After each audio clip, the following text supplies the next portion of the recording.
சேலம் புறநகர் மாவட்ட கழகத்தின் சார்பாக ஓமலூர் சட்டப்பேரவை தொகுதியிலே ஓமலூர் பேரூராட்சியிலே அனைத்து இந்திய அண்ணா திராவிட முன்னேற்ற கழகத்தினுடைய 54ஆம் ஆண்டு துவக்க விழா நிகழ்ச்சியிலே கலந்து கொண்டு தலைமுறையாற்றிய மாவட்ட கழகத்தினுடைய செயலாளர், முன்னாள் மாநில கூட்டுறவு வங்கியுடைய தலைவர் சகோதரர் திரு ஆர் இளங்கோவன் அவர்களே, நிகழ்ச்சியிலே முன்னிலை உரையாற்றி வரவேற்பு நிகழ்த்திய மரியாதைக்குரிய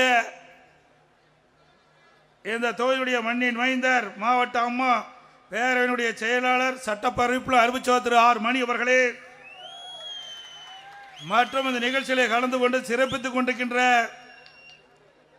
மரியாதைக்குரிய கழகத்தினுடைய அமைப்பு செயலாளர் முன்னாள் அமைச்சர் அண்ணன் திரு எஸ் எம்எல்ஏ அவர்களே, வாரியந்து சிறப்பித்துக் கொண்டிருக்கின்ற சட்டப்பேரவை உறுப்பினர்கள் திரு எம் ராஜா என்ற ராஜமுத்து அவர்களே, திரு எஸ் சுந்தரராஜன் அவர்களே, திரு ஏ நல்லதம்பி எம்எல்ஏ அவர்களே, திரு ஏ பி ஜெயசங்கரன் எம்எல்ஏ அவர்களே, திருமதி கோ சித்ரா எம்எல்ஏ அவர்களே, முன்னாள் எம்பி திரு என் சந்திரசேகரன் அவர்களே, முன்னாள் எம்எல்ஏ திரு வெற்றிவேல் அவர்களே, முன்னாள் எம்எல்ஏ திருமதி பி மனோன்மணி அவர்களே, மற்றும் இந்த நிகழ்ச்சியில் கலந்து கொண்டிருக்கின்ற வழக்கறிஞர் மாவட்ட செயலாளர் அறிவிச்சாளர் திரு பி சித்தன் அவர்களே, மகளிரணி மாவட்ட செயலாளர் திருமதி எஸ் லலிதா சரவணன் அவர்களே, மாவட்ட வர்த்தகணி செயலாளர் திரு ஏ மாதேஷ் சந்திரன் அவர்களே, மாவட்ட எம்ஜிஆர் இணை செயலாளர் திரு எம்டிவி அருண் அவர்களே, தகவல் தொழில்பிரிவு மாவட்ட செயலாளர் திரு ஜெயகாந்தன் அவர்களே, மாவட்ட அண்ணா தொழிற்சங்க செயலாளர் திரு சித்ராஜ் அவர்களே, விவசாய பிரிவு மாவட்ட செயலாளர் திரு ஆர் ரமேஷ் அவர்களே, இளைஞர் இளம்பெண்கள் பாசறை மாவட்ட செயலாளர் திரு ஏ ராஜராஜ சோழன் அவர்களே, மருத்துவமனை மாவட்ட செயலாளர் Thiru doctor R P Ram Prasad அவர்களே, சிறுபான்மை நல பிரிவு செயலாளர் அறிவிச்சார் பி மஹபூல் பாஷா அவர்களே, கைத்தறி பிரிவு மாவட்ட செயலாளர் திரு ஜி வினோத்குமார் அவர்களே, மாவட்ட மாணவ செயலாளர் திரு சி கௌசிராஜ் அவர்களே, மற்றும் இந்த சிறப்பான நிகழ்ச்சிகளை கலந்து கொண்டு சிறப்பித்துக் கொண்டிருக்கின்ற ஓமலூர் சட்டமன்ற தொகுதிக்கு உட்பட்ட ஓமலூர் தெற்கு ஒன்றியச்சாளர் திரு செந்தில்குமார் அவர்களே, வடக்கு ஒன்றியச்சாளர் திரு விமல்ராஜ் அவர்களே, மேற்கு ஒன்றியச்சாளர் திரு SSKR ராஜேந்திரன் அவர்களே, காரமலை வடக்கு ஒன்றியச்சாளர் திரு SNR மணிமுத்து அவர்களே, காடையாம்பட்டி மேற்கு ஒன்றியச்சாளர் திரு PV சித்தேஸ்வரன் அவர்களே,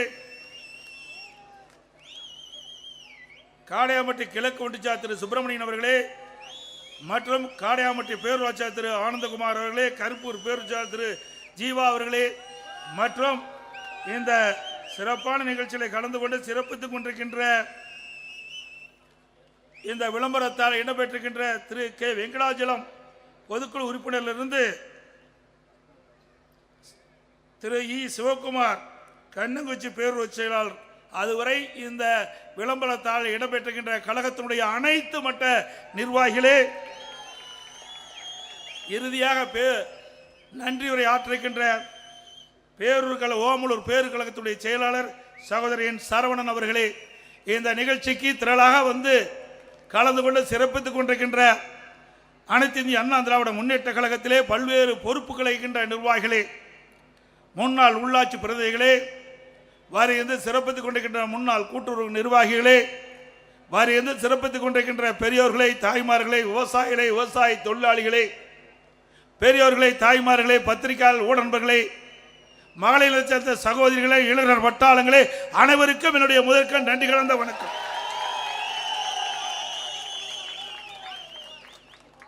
இன்றைய தினம் அனைத்து இந்திய அண்ணா திராவிட முன்னேற்ற கழகம் 53 ஆண்டு காலம் நிறைவு செய்து 54வது ஆண்டு காலத்திலே அடியெடுத்து வைத்திருக்கின்றோம். இந்த 54வது ஆண்டு துவக்க விழா என்பது ஒரு சிறப்பு வாய்ந்த விழாவாக இருக்கின்றது. ஏனென்று சொன்னால் அடுத்த ஆண்டு நடைபெறுகின்ற 26ஆம் ஆண்டு நடைபெறுகின்ற சட்டமன்ற பொதுத் தேர்தலில் அனைத்து இந்திய அண்ணா திராவிட முன்னேற்ற கழகம் வெற்றி பெற்று ஆட்சி அமைக்கின்ற ஆண்டு. அதனால 54ஆம் ஆண்டு அண்ணா திமுகவுக்கு ஒரு மகிழ்ச்சியான ஆண்டாக இருக்கும். இன்றைக்கு அனைத்து இந்திய அண்ணா திராவிட முன்னேற்ற கழகம் துவங்கப்பட்டு 53 ஆண்டு காலம் நிறைவு செய்து 54வது ஆண்டு காலம் அடியெடுத்து வைத்துக் கொண்டிருக்கின்றோம். பொன்மனச்சம்பல் புரட்சி தலைவர் எம்ஜிஆர் அவர்கள் இந்த இயக்கத்தை தொடங்கினார். திராவிட முன்னேற்ற கழகத்திலிருந்து நம்முடைய பொன்மனச்சம்பல் புரட்சி தலைவர் எம்ஜிஆர் அவர்களை நீக்கிய போது 1972 அக்டோபர் 17ஆம் தேதி அண்ணா திமுகவை தொடங்கினார் நம்முடைய தலைவர் புரட்சி தலைவர் எம்ஜிஆர் அவர்கள். இன்றைக்கு திரு கருணாநிதி அவர்கள் பேர் அண்ணாவில் கண்ட கனவை மாறாக நடந்து கொண்ட காரணத்தினாலே பேர் அண்ணா கண்ட கனவை நனவாக்க வேண்டும் என்ற அடிப்படையிலே நம்முடைய தலைவர் புரட்சி தலைவர் எம்ஜிஆர் அவர்கள் இந்த அண்ணா திமுகவை தொடங்கினார். அவர் நீக்கப்பட்ட போது தமிழ்நாடு முழுவதும் போர்க்களமாக மாறியது. எங்கே பார்த்தாலும் ஆர்ப்பாட்டம், சாலை மறியல், அந்த அளவுக்கு மகிழ்ச்சியுடைய எழுச்சி பார்க்கப்பட்டது, மக்களுடைய எழுச்சி பார்க்கப்பட்டது. அப்படி தானாக எழுச்சி பெற்ற இயக்கம் அண்ணா திமுக இயக்கம். அதோடு பொன்மனச்சம்பல் புரட்சி தலைவர் எம்ஜிஆர் அவர்கள் 1972ஆம் ஆண்டு இந்த இயக்கத்தை தோற்றுவித்த பிறகு அவர் சட்டமன்றத்திலே பேசிக் கொண்டிருந்த பொழுது அவருடைய சட்டமன்ற மைக் துண்டிக்கப்பட்டது. அவர் மீது சட்டமன்றத்தில் வைக்கப்பட்டிருக்கின்ற அந்த பேப்பர் வெயிட் அவர் மீது வீசி எரிந்து தாக்கப்பட்டது. சட்டமன்றத்திலே வைக்கப்பட்ட புத்தகங்கள் அவர் மீது வீசி எரிந்து தாக்கப்பட்டது. அப்பொழுதும் பொன்மனச்சம்பல் புரட்சி தலைவர் எம்ஜிஆர் தன்னுடைய பேச்சை நிறுத்தவில்லை.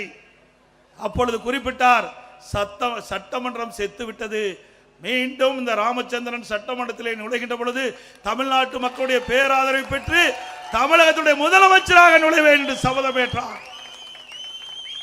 அந்த சபதத்தின் அடிப்படையிலே மக்களை சந்தித்தார், வெற்றி பெற்றார். முதலமைச்சராக சட்டமன்றத்திலே நுழைந்த பெருமை நம்முடைய தலைவரை சாரும். அதே போல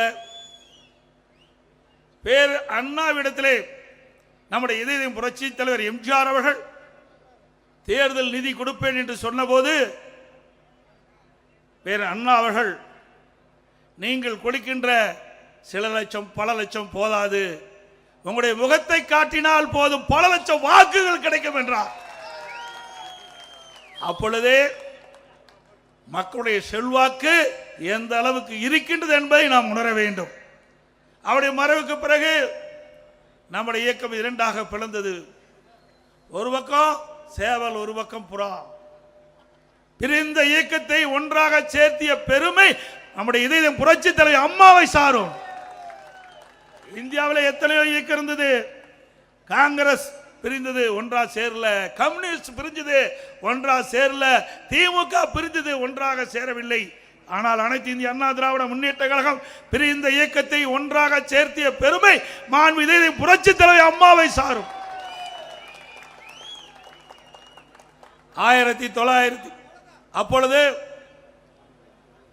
நம்முடைய இதயம் புரட்சி தலைவர் எம்ஜிஆர் அவர்கள் இதயம் புரட்சி தலைவி அம்மாவுக்கு கொள்கை பரப்பு செயலாளராக பொறுப்பை கொடுத்து தமிழ்நாடு முழுவதும் சூறாவளி சுற்றுப்பயணம் செய்து மக்களுடைய செல்வாக்கை பெற்ற தலைவி புரட்சி தலைவி அம்மா.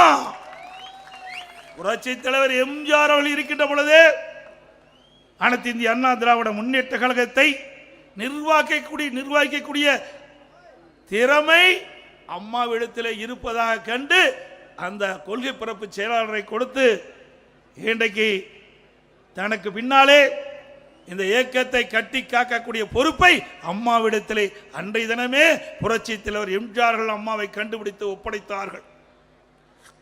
அதுக்கு பிறகு இரண்டாக இயக்கம் பிரிந்தபோது ஒரு பக்கம் புறா, ஒரு பக்கம் சேவல்.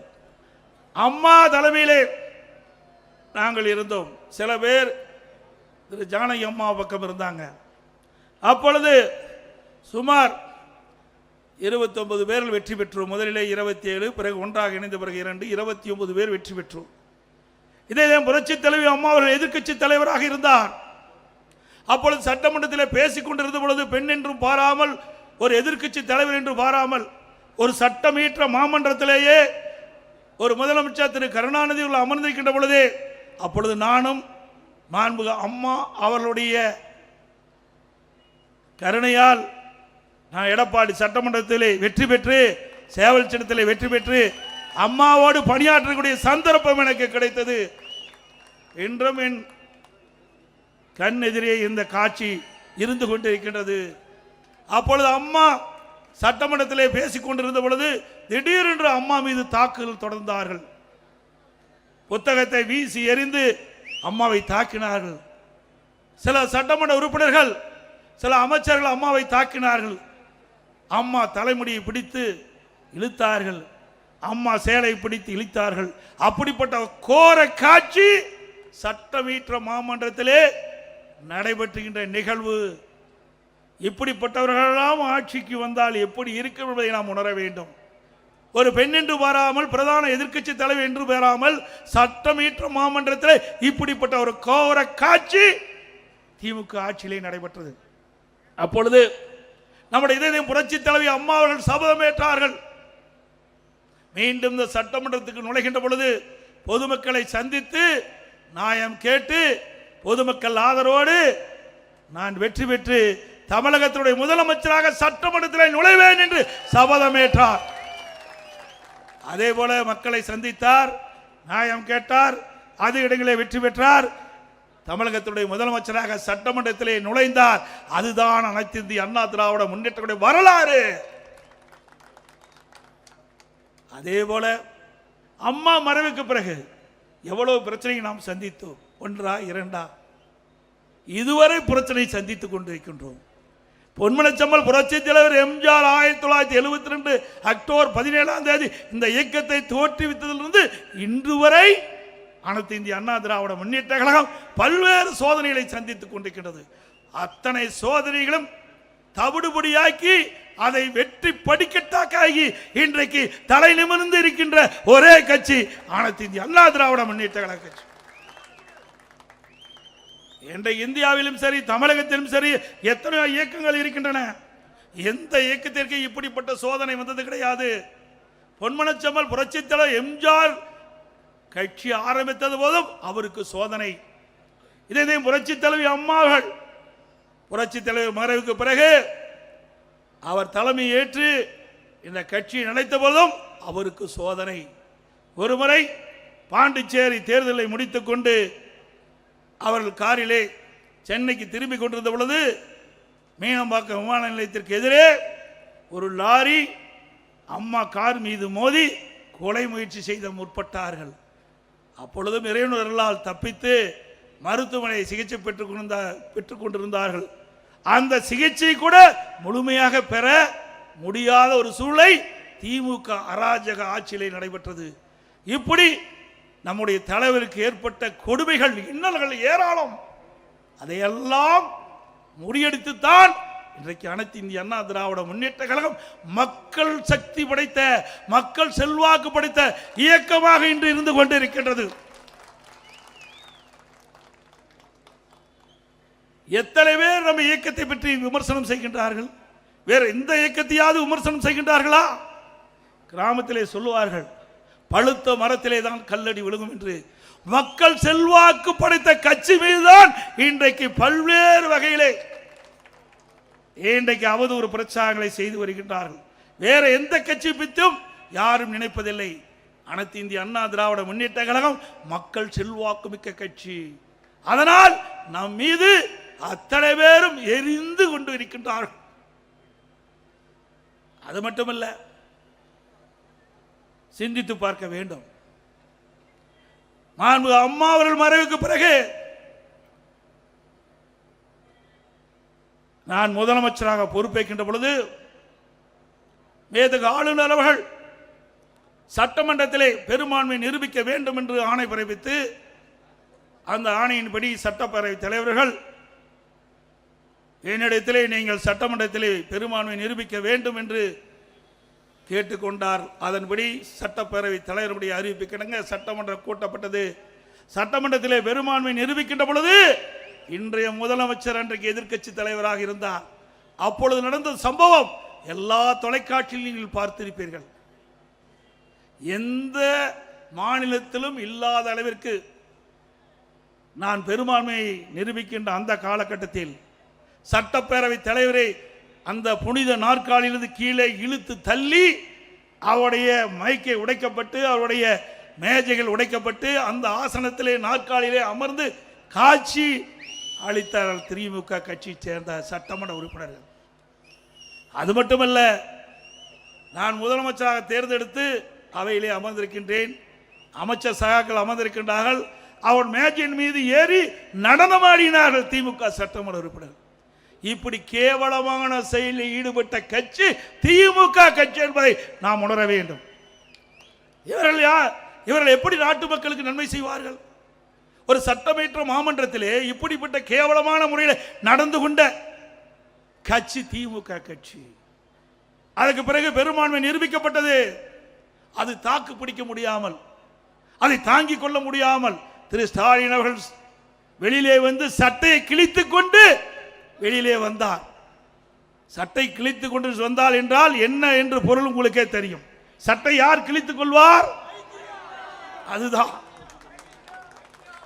அதேபோல் 2026 சட்டமன்ற தேர்தலும் அண்ணா திமுக பெரும்பான்மையான இடங்களிலே வெற்றி பெற்று ஆட்சி அமைக்கும். அதே நிலையிலே தான் ஸ்டாலின் இருப்பார். ஸ்டாலின் அவர்களே, அண்ணா திமுக தாக்க தாக்க அண்ணா திமுக வளர்ந்து கொண்டுதான் இருக்கும். இன்றைக்கு ஆட்சி பொறுப்பேற்று 4.5 ஆண்டு காலம் நிறைவேற்று பெற்றுவிட்டது. இந்த 4.5 ஆண்டு திராவிட முன்னேற்ற கழக ஆட்சியில் என்ன சாதனை படைத்தீர்கள் தமிழ்நாட்டு மக்களுக்கு சிந்தித்து பாருங்கள். அனைத்து இந்திய அண்ணா திராவிட முன்னேற்ற கழக ஆட்சியிலே கொண்டு வரப்பட்ட திட்டம், முடிக்கப்பட்ட திட்டத்தை தான் நீங்கள் ரிப்பன் கட்டி அதை கட் பண்ணி திறந்து வைத்துக் கொண்டிருக்கிறீர்கள். வேற என்ன சாதனை செய்தீர்கள்? இந்த 4.5 ஆண்டு காலம் வீணடிக்கப்பட்டு விட்டது. 4.5 ஆண்டு காலத்திலே துறை வாரியாக லஞ்ச ஊழல் நிறைந்து விட்டது. எல்லா துறையிலும் லஞ்சம் இல்லாத துறையே கிடையாது.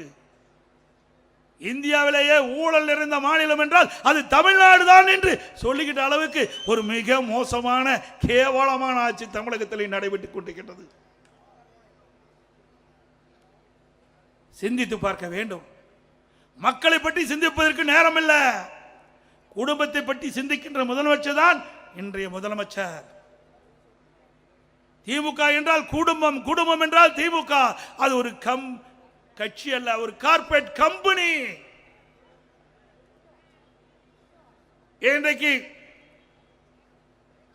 தமிழகத்திலே குடும்ப ஆட்சி நடைபெற்றுக் கொண்டிருக்கின்றது. தமிழகத்திற்கு 4 முதலமைச்சர் இருக்கின்றார்கள், 4 அதிகார மையம் இருக்கின்றது. 1 திரு ஸ்டாலின், 2 உதயநிதி ஸ்டாலின், பிறகு திரு ஸ்டாலினுடைய மனைவி, பிறகு அருமையா சொல்றீங்க, நம்மை விட மக்கள் தெளிவா இருக்கிறாங்க. 4 அதிகார மையங்கள் தமிழகத்தை ஆட்டி படைத்துக் கொண்டிருக்கின்றது. வீட்டு மக்களை பற்றி சிந்திக்கக்கூடிய முதலமைச்சர் ஸ்டாலின் அவர்கள். 4 அதிகார மையங்களும் இன்னைக்கு மக்களை ஆட்டி படைத்துக் கொண்டிருக்கின்றது. அதனால்தான் லஞ்ச லாவண்யம் இன்றைக்கு தாண்டவம் ஆடிக்கொண்டிருக்கின்றது. இன்றைக்கு திராவிட முன்னேற்ற கழக அமைச்சரவையில் இடம்பெற்றிருந்த நிதி அமைச்சராக இருந்த திரு பழனிவேல் தியாகராஜன் ஒரு கருத்தை சொன்னார். எல்லா ஆடியோலையும் வந்தது. இதுவரைக்கும் ஸ்டாலின் மறுக்கல, எதிர்ப்பு தெரிவிக்கல. அப்பொழுது அவர் அந்த ஆடியோவில் வெளியிட்ட கருத்து, திரு உதயநிதி ஸ்டாலின் அவர்களும் திரு சபரீசன் அவர்களும் சுமார் 30,000 கோடியை கையிலே வைத்துக் கொண்டு என்ன செய்வது என்று தடுமாறிக் கொண்டிருக்கிறார் என்று செய்தி வலைதளத்திலே வந்தது. ஆக கொள்ளையடிப்பதுதான் அவருடைய குறிக்கோள். ஒரு நிதியமைச்சர், அமைச்சர், திமுக அமைச்சர் இடம்பெற்றிருக்கின்ற ஒரு அமைச்சர் சொல்லுகிறேன் என்று சொன்னால் அது உண்மைதானே? எதிர்க்கட்சி சொன்னா வேண்டுமென்றே திட்டமிட்டு சொல்லுகிறார் என்று சொல்லலாம். ஆனால் திமுக அமைச்சராக இருக்கின்ற ஒரு நிதி அமைச்சரே சொல்லுகின்ற பொழுது அதிலே உண்மை இருக்கின்ற என்பதுதான் பொருள். ஆக 30,000 கோடி ஊழல் செய்த கட்சி திமுக கட்சி. அதை வைத்துக் கொண்டுதான் வருகின்ற தேர்தலிலே வாக்குகளுக்கு பல ஆயிரத்தை கொடுத்து வாக்குகளை பெற்றுள்ளலாம் என்று எண்ணிக்கொண்டிருக்கின்றார் திரு ஸ்டாலின் அவர்களே. தமிழ்நாட்டு மக்களை பொறுத்த வரைக்கும் விழிப்புணர்வு உள்ள மக்கள், அறிவு கூர்மை உள்ள மக்கள், யார் ஆட்சிக்கு வர வேண்டும் யார் வரக்கூடாது என்று தீர்மானிக்கக்கூடிய சக்தி படைத்த மக்கள். கொள்ளையடிக்கின்ற கட்சி தேவையா சொல்லுங்க? கொள்ளையடிக்கின்ற கட்சி ஆட்சியில் இருக்க வேணுமா? அது மட்டுமல்ல, குடும்ப அரசியல், வாரிசு அரசியல். வாரிசு அரசியல் என்று சொன்னா ஒரு கட்சியினுடைய அமைச்சர் இருப்பாங்க, அவருடைய மகன் எம்எல்ஏ எம்பி ஆகுவாங்க. அது கிடையாது. அடுத்த ஆண்டு அவர் குடும்பத்தில் யார் வேணாலும் ஆகலாம், ஆகாதையும் போகலாம். ஆனா வாரிசு அரசியல் என்பது அந்த கட்சிக்கு தலைமை பொறுப்பேற்கின்றவர் தான் வாரிசு அரசியல். திரு கருணாநிதி இருந்தார், அதுக்கு பிறகு ஸ்டாலின் அவர்கள், அதுக்கு பிறகு உதயநிதி ஸ்டாலினை கொண்டு வருவதற்கு முயற்சி செய்கின்றார். அவருக்கு பிறகு இன்பநிதி வருவதற்கும் இன்றைக்கு பிள்ளையார் சொல்லி போட்டுக்கிறாங்க. ஆக திரு கருணாநிதி குடும்பம் என்ன அரச பரம்பரை குடும்பமா? இவர் தான் ஆட்சிக்கு வர வேண்டுமா? இவர் குடும்பத்தை சேர்ந்தவர்கள் தான் முதலமைச்சராக இருக்க வேணுமா? இங்க இருக்கின்ற யாரோ ஒருத்தர் ஆனா என்ன மக்களை பாதுகாக்க முடியாதா? வரக்கூடாதா? இது ஜனநாயக நாடு. மேடையில் இருக்கின்றவர்கள் யார் வேணாலும் வரலாம். இங்க இருக்கின்றவர்கள் யார் வேணாலும் தமிழகத்தினுடைய முதலமைச்சராக வருவதற்கு தகுதி இருக்குது. ஆனா திமுகவில் மட்டும்தான் திரு கருணாநிதி குடும்பத்தை தவிர எவரும் வர முடியாது. அனைத்து இந்திய அண்ணா திராவிட முன்னேற்ற கழகம் ஒரு ஜனநாயக நீதி உள்ள கட்சி. ஒரு சாதாரண தொண்டன் கூட இந்த இயக்கத்திற்கு பொதுச் செயலாளராக வர முடியும். சாதாரண தொண்டன் கூட எம்எல்ஏ ஆக முடியும், எம்பி ஆக முடியும், அமைச்சராக முடியும், ஏன் முதலமைச்சரே ஆக முடியும். அண்ணா திமுகவில் மட்டும்தான், வேற எந்த கட்சியிலும் ஆக முடியாது. அப்படி பொன்மனச்சம்பல் புரட்சி தலைவர் எம்ஜிஆர், புரட்சி தலைவி அம்மா இருவரும் தலைவர்கள் நம்மை வளர்த்து ஆளாக்கியிருக்கின்றார்கள். அப்படி உயிரோட்டம் உள்ள கட்சி அனைத்து இந்திய அண்ணா திராவிட முன்னேற்ற கழக கட்சி. இந்த இயக்கத்தை எந்த கொம்பனாலும் அசைக்கவோ ஆட்டவோ முடியாது. எப்படி காற்றை தடை போட முடியாதோ அப்படி அனைத்து இந்திய அண்ணா திராவிட முன்னேற்ற கழகத்தை எவராலும் தடுத்து நிறுத்த முடியாது. அது மட்டுமல்ல, ஸ்டாலின் அவர்கள் உதயநிதி ஸ்டாலின் அவர்களை முதலிலே சட்டமன்ற உறுப்பினர் ஆக்கினார், பிறகு அமைச்சர் ஆக்கினார், இப்பொழுது துணை முதலமைச்சர் ஆக்கியிருக்கின்றார். அந்த கட்சியில் உழைத்தவர்கள் யாரும் இல்லையா? எத்தனை பேர் மூத்த தலைவர் இருக்கின்றார்கள். எப்பொழுது பார்த்தாலும் ஸ்டாலின் பேசுவார். எமர்ஜென்சியில் மிசா சட்டத்திலே நான் சிறையிலே இருந்தேன் என்று சொல்லுவார். அதேபோல் அவரை விட மூத்த அமைச்சர்கள், திராவிட முன்னேற்ற கழகத்துக்காக உழைத்தவர்கள், பல முறை சிறை சென்றவர்கள், திராவிட முன்னேற்ற கழகத்திற்கு வெற்றி வாய்ப்பு பெறக்கூடிய அளவிற்கு உழைப்பு கொடுத்தவர்கள், அந்த மூத்த தலைவர் இருக்கின்ற வரிசையிலே திரு உதயநிதி ஸ்டாலின் திரு கருணாநிதியுடைய பேரன் திரு ஸ்டாலினுடைய மகன் என்ற ஒரே தகுதி தான் இருக்குது. வேற என்ன தகுதி இருக்குது? என்றைக்காவது சிறைக்கு போனது உண்டா? மக்களுக்காக போராட்டம் நடத்தது உண்டா? எதுவுமே கிடையாது. திரு கருணாநிதி குடும்பத்திலே பிறந்த என்ற ஒரே காரணத்திற்காக துணை அமைச்சராக்கியிருக்கிறார்கள். அந்த கட்சியிலே மற்றவர்களுக்கு இடம் கிடையாது. திரு கருணாநிதி குடும்பத்திலே பிறந்தவர்கள் தான் அந்த கட்சிக்கு தலைவராக முடியும்.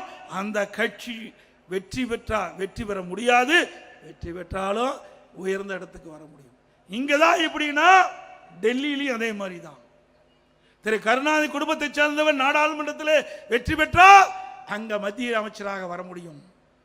திரு கருணாநிதி மகன் திரு அழகிரி அங்கே அமைச்சராக்கப்பட்டார்.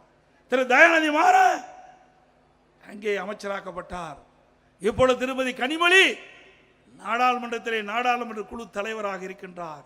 மூத்த நாடாளுமன்ற உறுப்பினர் இருந்தாலும் கூட அவரையெல்லாம் ஒதுக்கி வைத்துவிட்டு திரு கருணாநிதி குடும்பத்தைச் சேர்ந்த திரு கனிமொழி தான் அங்கேயும் அந்த பொறுப்பை கொடுத்து ஒப்படைத்திருக்கின்றார்கள். அதாவது குடும்ப கட்சி என்று நிறுவனமாகிவிட்டது. அனைத்து இந்திய அண்ணா திராவிட முன்னேற்ற கழகத்தை பொறுத்த வரைக்கும் இன்றைக்கு ஏழை எளிய ஒடுக்கப்பட்ட நசுக்கப்பட்ட கடை கோட்டரிக்கின்ற மக்களுக்கு என்ன திட்டங்கள் வேணுமோ அதை நிறைவேற்றுகின்ற கட்சி ஆட்சி அதிமுக. அதனாலதான் அதிமுகவை எவராலையும் எதுவும் செய்ய முடியல. இன்றைக்கு ஸ்டாலின் அவர்கள் எவ்வளவோ அவதாரத்தை எடுத்து பார்த்தார். நான் முதலமைச்சராக பொறுப்பேற்றது இன்று வரை எவ்வளவோ சூழ்ச்சி செய்து பார்த்தார். அத்தனை சூழ்ச்சியும் இங்க இருக்கின்ற கழக நிர்வாகிகள் தொண்டர் பொதுமக்களோடு சுக்கு நூறாக்கி தூள் தூளாக்கி அதிமுக பலமுறுதிய கட்சி என்று நாம் வைத்துக் கொண்டிருக்கின்றோம். எத்தனையோ எட்டப்பர்கள் துரோகிகள் இந்த இயக்கத்திலே நம்ம வீழ்த்த, நம்மோடு இருந்து நம்மை வீழ்த்த முற்பட்டார்கள். அத்தனை பேரையும் நாம் வீழ்த்தி அதிமுக தலை நிமிர்ந்து நிற்கின்றது. இன்றைக்கு ஸ்டாலின் அவர்கள் ஆட்சியிலே எவ்வளவு கொடுமைகள் எழுந்துள்ளது என்பதை எண்ணி பார்க்க வேண்டும். இன்றைக்கு சட்ட ஒழுங்கு சந்தி சிரிக்கின்றது. பெண்களுக்கு பாதுகாப்பு இல்லை, சிறுமிக்கு பாதுகாப்பு இல்லை, மூதாட்டிக்கு கூட பாதுகாப்பு இல்லை. அப்படிப்பட்ட அவல ஆட்சி தமிழகத்தில் நடைபெற்றுக் கொண்டிருக்கின்றது. ஆனால் ஸ்டாலின் சொல்கிறார், இந்தியாவிலேயே தமிழகம்தான் சிறந்த மாநிலம், சிறந்த நிர்வாக திறமை உள்ள மாநிலம் என்று சொல்கிறார். திரு ஸ்டாலின் அவர்களே, உங்களுடைய ஆட்சியில் அதிமுக ஆட்சியில் சிறந்த ஆட்சி கொடுத்தோம். உங்களுடைய ஆட்சியில் இந்த ஒரு 4-5 நாட்களுக்கு முன்பு கோவையிலே நடந்த ஒரு மிக மோசமான கொடுமையான நிகழ்வு. ஒரு கல்லூரி மாணவியும் ஒரு ஆண் நண்பரும் ஒரு காரிலே பேசிக் கொண்டிருந்த பொழுது போதை ஆசாமிகள் அந்த ஆண் நண்பரை அடித்து கீழே தள்ளிவிட்டு காரிலே இருந்த அந்த மாணவியை கடத்தி சென்று ஒரு புதருக்குள் மாறி மாறி வன்கொடுமை செய்த, பாலியல் வன்கொடுமை செய்த செய்தி ஊடகத்திலும் பத்திரிகையிலும் வந்தது. இப்படிப்பட்ட ஒரு மோசமான ஆட்சி தமிழகத்திலே நடைபெற்றுக் கொண்டிருக்கின்றது. இன்றைக்கு திமுக இருக்கின்ற திரு RS பாரதி ஒரு கருத்தை சொல்லியிருக்கின்றார். மாலை மலரிலே பார்த்தேன், மாலை முரசல் படித்தலை பார்த்தேன். இன்றைக்கு எதிர்க்கட்சி தலைவர் எடப்பாடி பழனிசாமி திட்டமிட்டு தவறான செய்தியை பரப்பி வருகிறார் என்று குறிப்பிடுகிறார். அது மட்டுமல்ல, அயோக்கியத்தனமான வார்த்தையை பேசுறான்னு சொல்றார். திரு RS பாரதி அவர்களே, உங்களுக்கு வயது முதிர்ந்து விட்டது, புத்தி சரியாக இல்லை என்றுதான் கருதுகிறேன். திராவிட முன்னேற்ற கழகம் ஆட்சி பொறுப்பேற்ற பிறகு எத்தனை பாலியல் வன்கொடுமைகள் நடைபெற்றது என்ற செய்தியை உங்களுடைய அமைச்சரே தூத்துக்குடியிலே பேசியிருக்கின்றார். கொஞ்சம் நஞ்சமல்ல, அவ்வளவு வன்கொடுமைகள் நடந்திருக்கின்றன. இதை புள்ளி விவரத்தோடு நாங்கள் குறிப்பிடுகிறோம்.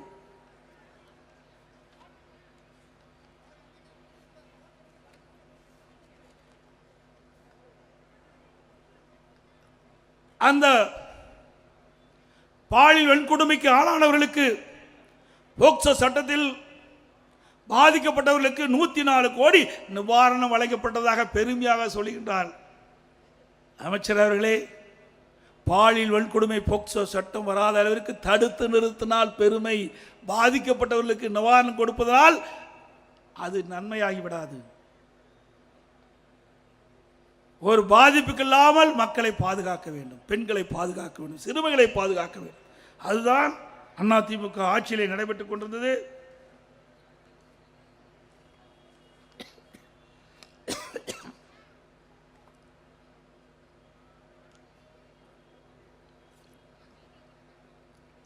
சமூகத்துறை அமைச்சர் அவர்கள் அந்த கருத்தை சொல்லியிருக்கின்றார். 6999 சிறுமிகள் பாலியல் வன்கொடுமைக்கு ஆளாக்கியுள்ளார். அதற்கு 104 கோடி ரூபாய் நிவாரணம் கொடுக்கப்பட்டது என்று சொல்லியிருக்கிறார். ஒரு ஆட்சி பொறுப்பேற்று 4.5 ஆண்டு காலத்தில் 6999 சிறுமிகள் பாலியல் வன்கொடுமைக்கு ஆளாகப்பட்டிருக்கின்றால் ஒரு ஆட்சி, அது ஒரு கேடுகட்ட ஆட்சி. பெண்களுக்கு பாதுகாப்பற்ற ஒரு ஆட்சி, சிறுமிகளுக்கு பாதுகாப்பு இல்லாத ஒரு ஆட்சி. அப்படி ஒரு மோசமான நிகழ்வு இந்த ஆட்சியிலே நடைபெற்றுக் கொண்டிருக்கின்றதை நாம் எண்ணி வேதனைப்படக்கூடிய சூழ்நிலை இருக்கின்றோம். அது மட்டுமல்ல,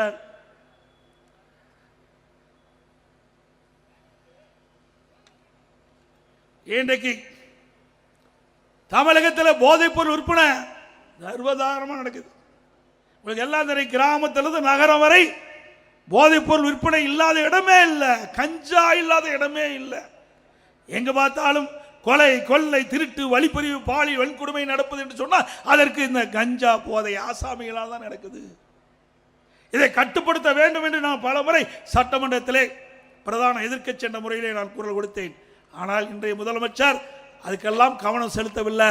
இன்றைக்கு தமிழ்நாடு முழுவதும் அன்றாட செய்திகள், ஊடகத்திலும் பத்திரிகையிலும் வருகின்ற செய்தி, இத்தனை கிலோ, இத்தனை டன் கஞ்சா கைப்பற்றப்பட்டது என்ற செய்தி தான் வந்து கொண்டு இருக்கின்றது. இன்றைக்கு தமிழகத்திலே போதைப் பொருள் நிறைந்த மாநிலமாக இன்றைக்கு திராவிட முன்னேற்ற கழகத்திலே உருவாகிவிட்டது. இப்படிப்பட்ட ஒரு மோசமான ஆட்சி, இந்த போதைப் பொருள் ஆசாமியால் தான் இவ்வளவு கொடூர நிகழ்வுகள் தமிழகத்திலே நடந்து கொண்டிருக்கின்றன. அதை தடுப்பதற்கு திராணியற்ற முதலமைச்சர், காவல்துறையை வைத்துக் கொண்டிருக்கின்ற முதலமைச்சர் ஒரு கடுமையான நடவடிக்கை எடுக்கப்பட்டிருக்க வேண்டும். ஒரு பிரதான எதிர்க்கட்சி சொல்கின்ற பொழுது அந்த கருத்தை உள்வாங்கி இதை எப்படி தடுத்து நிறுத்துவது, அதற்கு என்ன உண்டான நடவடிக்கை எடுக்குது என்று ஒரு நடவடிக்கை எடுக்கப்பட்டது. ஒரு சிறந்த முதலமைச்சர்.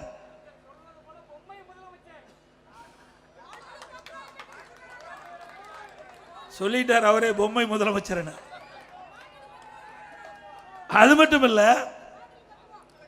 அப்போ ஒரு டிஜிபி இருந்தார். அந்த கஞ்சாவை ஒழிப்பேன் என்று 2.0, 3.0, 4.0 ஓ போட்டு ரிட்டையர் ஆகி போயிட்டார்.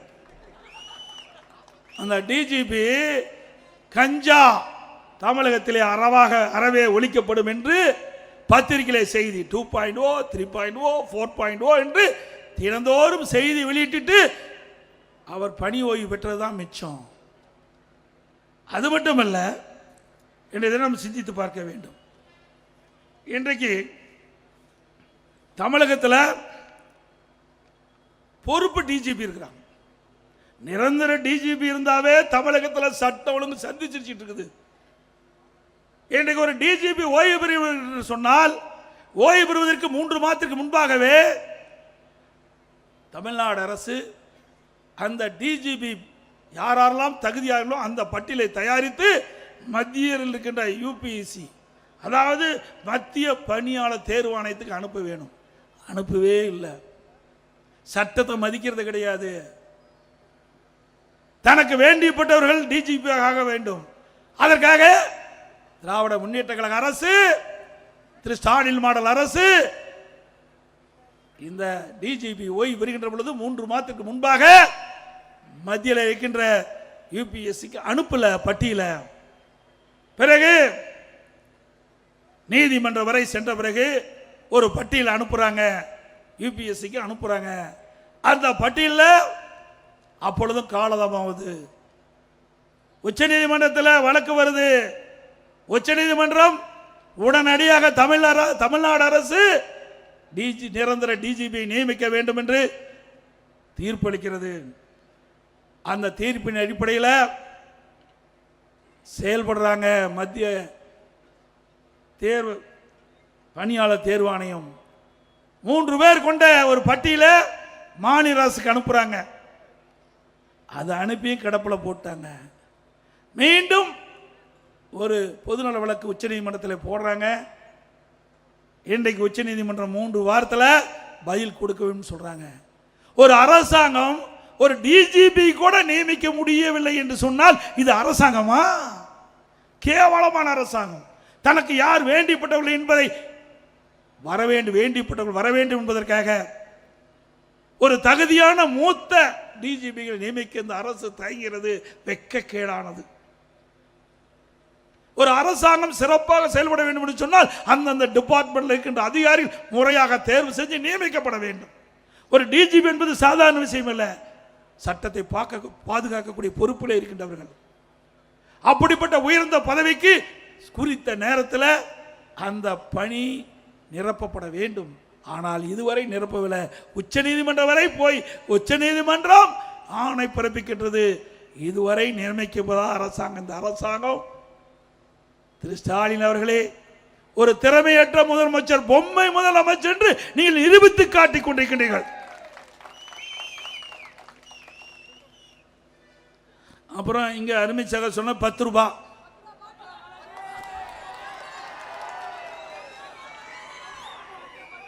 ரூபாய்னா உங்களுக்கு தெரியும், பல கூட்டத்திலையும் பேசணும். இந்த 10 ரூபாய்னு பாட்டு பாடும்போது என்ன நடந்ததுன்னு உங்களுக்கு தெரியும். யார் பாட்டு பாடினா யார் நடந்ததுன்னு உங்களுக்கு தெரியும். அது என்ன நீங்களே புரிஞ்சுக்கிங்க. ஆக திராவிட முன்னேற்ற கழகம் ஆட்சி வந்ததுக்கு பிறகு தமிழகத்தில் டாஸ்மாக் கடை சுமார் 6000 கடைகள் இருக்கின்றன. பெரும்பாலான கடையில் இருக்கிற அந்த பார்லாம் திமுக கட்சி சேர்ந்தவர்கள் எடுத்துக்கிட்டாங்க. அந்த பார்ல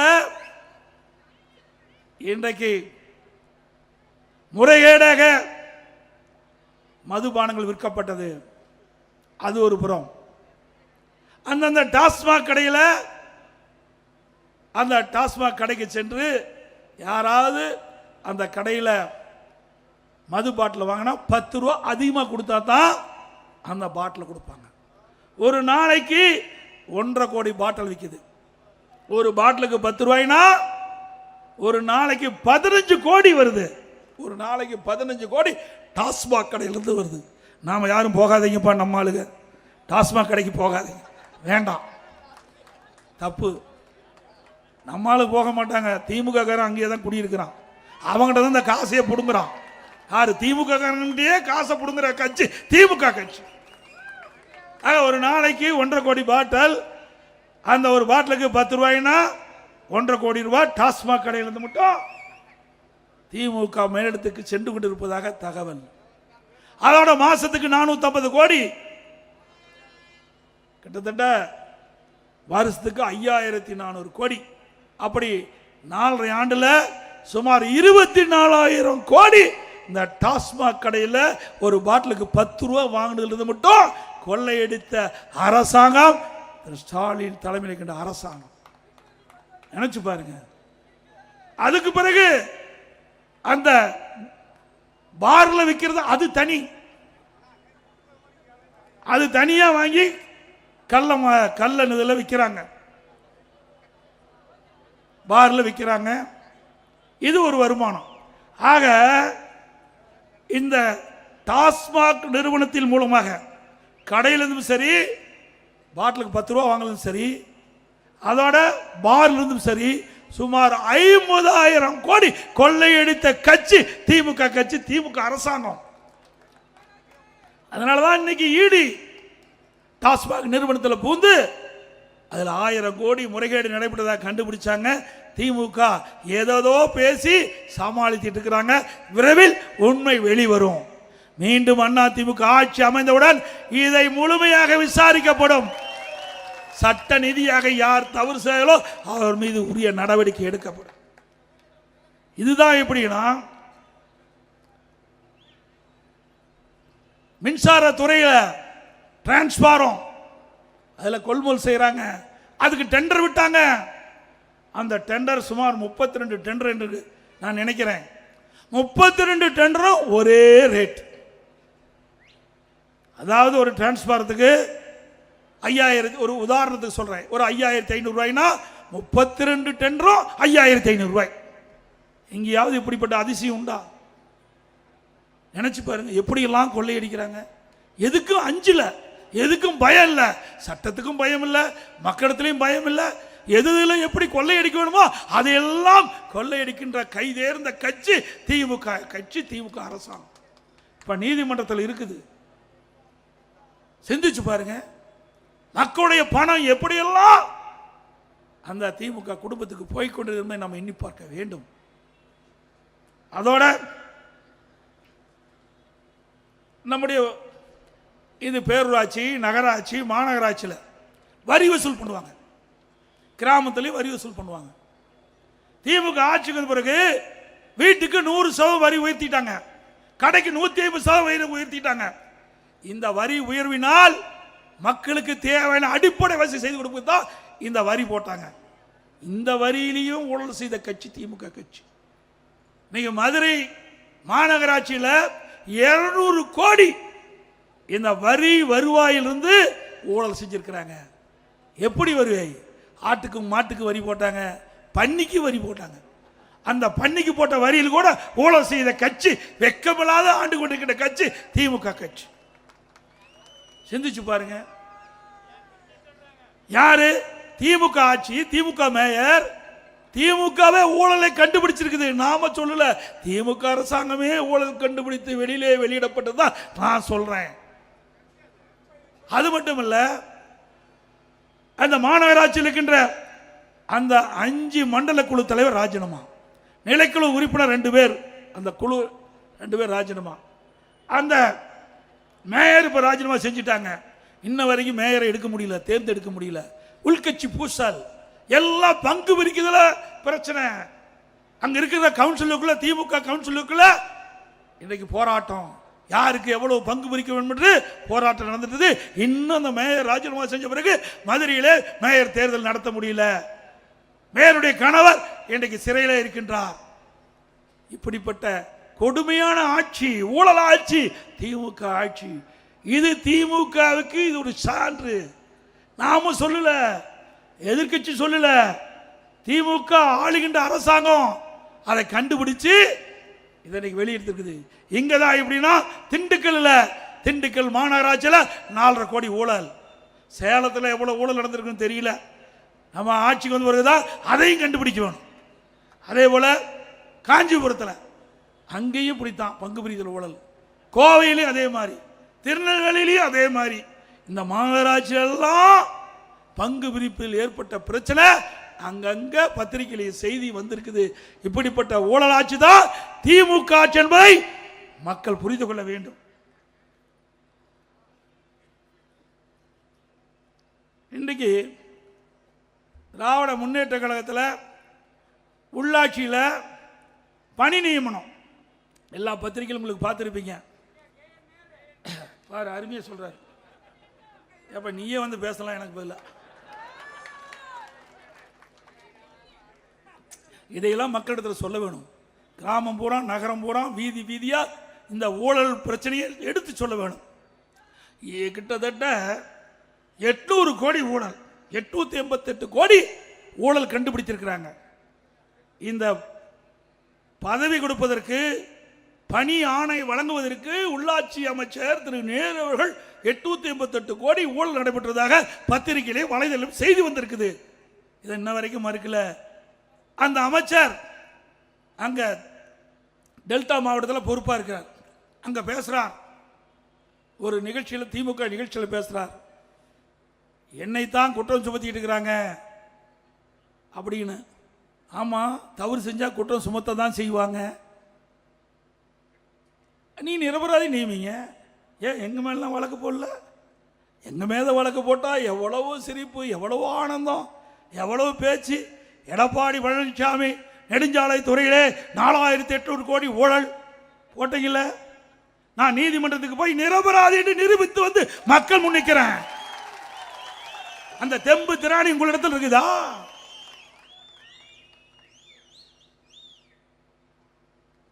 நீதியரசர் கூட கேட்டார், வழக்கு என் மீது வழக்கு போட்டவரே அந்த வழக்கை திரும்ப பெறுவேன் என்று சொன்னார். நான் இல்ல, என் மீது ஊழல் குற்றச்சாட்டு சொல்லி மக்களிடத்திலே பரப்பி விட்டார்கள். இன்றைக்கு இருக்கிற முதலமைச்சர், இன்றைக்கு எதிர்க்கட்சி தலைவராக இருக்கின்ற காலத்தில் சட்டமன்றத்திலே பதிவு செய்திருக்கிறார். இன்றைக்கு முதலமைச்சராக பதிவு செஞ்சிருக்கிறார். எடப்பாடி பழனிசாமி நெடுஞ்சாலை துறையிலே 4008 கோடி ஊழல் என்று அந்த சட்டமன்றத்திலே பதிவிலே இருக்கின்றது. அதை நீக்க முடியாது. ஆகவே நான் அவர்கள் வழக்கை போட்டவர்கள் வழக்கை திரும்ப பெற என்று சொன்னாலும் நான் வழக்கை நடத்துறேன் என்று சொன்னேன். நீதியரசர் சொன்னார், இந்தியாவிலேயே நீங்க தாங்க வழக்கு நடத்துறேன்னு சொல்றீங்க, வேற எவரும் வழக்கு நடத்துன்னு சொல்ல, எல்லா வழக்க வாய்தா வாங்கிட்டு இருக்கிறாங்கண்ணா. ஆக வழக்கு நடத்தினேன், நிரபராதி என்று நிரூபித்து காட்டினேன். மீண்டும் உச்ச நீதிமன்றம் போனாங்க இதே திமுக. அங்கே போய் வழக்கு நடத்தினேன், அங்கேயும் நிரபராதி என்று நிரூபித்து உங்கள் முன் நான் பேசிக் கொண்டிருக்கின்றேன். அப்படி தில்லு திராணி தெம்பு இருந்தா இந்த அமைச்சர்கள் உங்கள் மீது ஊழல் குற்றச்சாட்டு சொல்லியிருக்காங்களா? நீதிமன்றத்தில் வழக்கு வந்தா வாய்தா வாங்காம நீதிமன்றத்தில் ஆஜராகி அங்கே வழக்கை நடத்துங்கள், நிரபராதி என்று நிரூபிங்கள். முடியாது, ஏன்னா ஊழல் செஞ்சிருக்காங்கல்ல. எங்களிடத்திலே மடியிலே கனமில்லை, வழியிலே பயமில்லை. இன்னும் சொல்றான் பல பேர். வடநாட்டில் எடப்பாடி பழனிசாமி என்னன்னு உங்களுக்கு தெரியும். என்ன பூச்சாண்டி கட்டினாலும் எடப்பாடி பழனிசாமி பயப்பட மாட்டார். சட்டத்தின் ஆட்சி நடத்தினோம். அதிமுக ஆட்சிக்கின்ற பொழுது, நான் முதலமைச்சராக ஆக்கின்ற பொழுது சட்டத்தின் ஆட்சி நடைபெற்றது. சட்டப்படி தவறு செய்தவர்களை கண்டுபிடித்து சிறைகளை அடைத்தோம், நீதிமன்றத்தில் ஆஜர்படுத்தினோம். உங்களுடைய ஆட்சியில் அப்படியா இருக்குது? கிடையாது. வேண்டுமென்று திட்டமிட்ட துரோகிகளும் இன்றைக்கு பேசி வருகிறார்கள். இவரெல்லாம் எப்படிப்பட்டவர் என்பதை எண்ணி பாருங்கள். இவரெல்லாம் இயக்கத்திற்கு விசுவாசமானவர்களா? சிந்தித்து பாருங்கள். அது மட்டுமல்ல,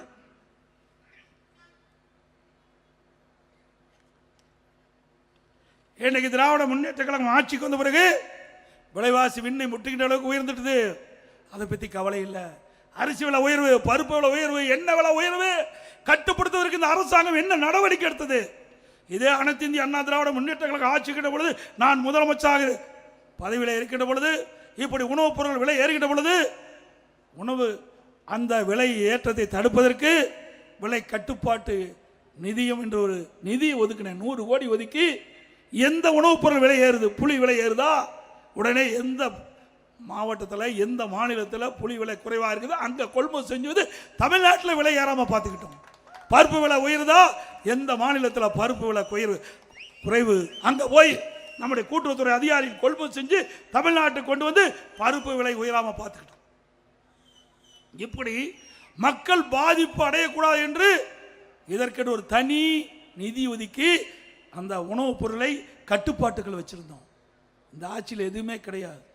அரிசி விலை அதிமுக ஆட்சிக்கு திமுக ஆட்சிக்கு ஒரு கிலோவுக்கு 20 ரூபாய் ஏறி போச்சு. கடல் எண்ணெய் 60 ரூபாய் ஏறி போச்சு. பருப்பு 56 ரூபாய் ஏறி போச்சு ஒரு கிலோவுக்கு. அதையெல்லாம் இந்த அரசு கட்டுப்படுத்துவதற்கு ஏதாவது நடவடிக்கை எடுத்ததா? ஏழை எளிய ஒடுக்கப்பட்ட தாழ்த்தப்பட்ட மக்கள், இன்றைக்கு மக்கள் படிக்கிற துன்பத்தை இந்த அரசாங்கம் எண்ணி பார்த்ததா?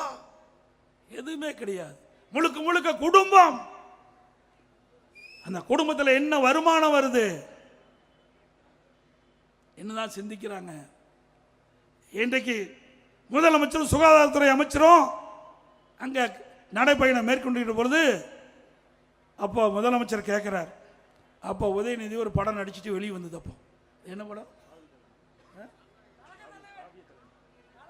கழக தலைவன் ஒரு படம் வந்தது. அப்போ ஸ்டாலின் கேட்கிறாரு, என்ன எவ்வளவு வசூலாகிருக்குதுன்னு. நாட்டு மக்களை பற்றி கவலை இல்லை. எவ்வளவு வசூலாயிருக்கட்டும். ஒரு நாட்டினுடைய முதலமைச்சர் தன் பயன் நடித்த படத்தில் எவ்வளவு வசூலாயிருக்குன்னு கேட்குறிய. இந்த நாட்டு மக்களுக்கு என்ன பிரச்சனை இருக்குது, சுகாதாரத்துறையில் என்ன பிரச்சனை இருக்குது, எந்தெந்த பகுதியிலே மருத்துவமனைக்கு தேவையான மருந்து இல்லை, மாத்திரை இல்லை, டாக்டர்லின்னு கேட்டிருந்தா உண்மையான முதலமைச்சர் அதையெல்லாம் கேட்கல. எப்படி வசூல் ஆகுது என்று கேட்ட முதலமைச்சர் இன்றைய முதலமைச்சர் ஸ்டாலின்.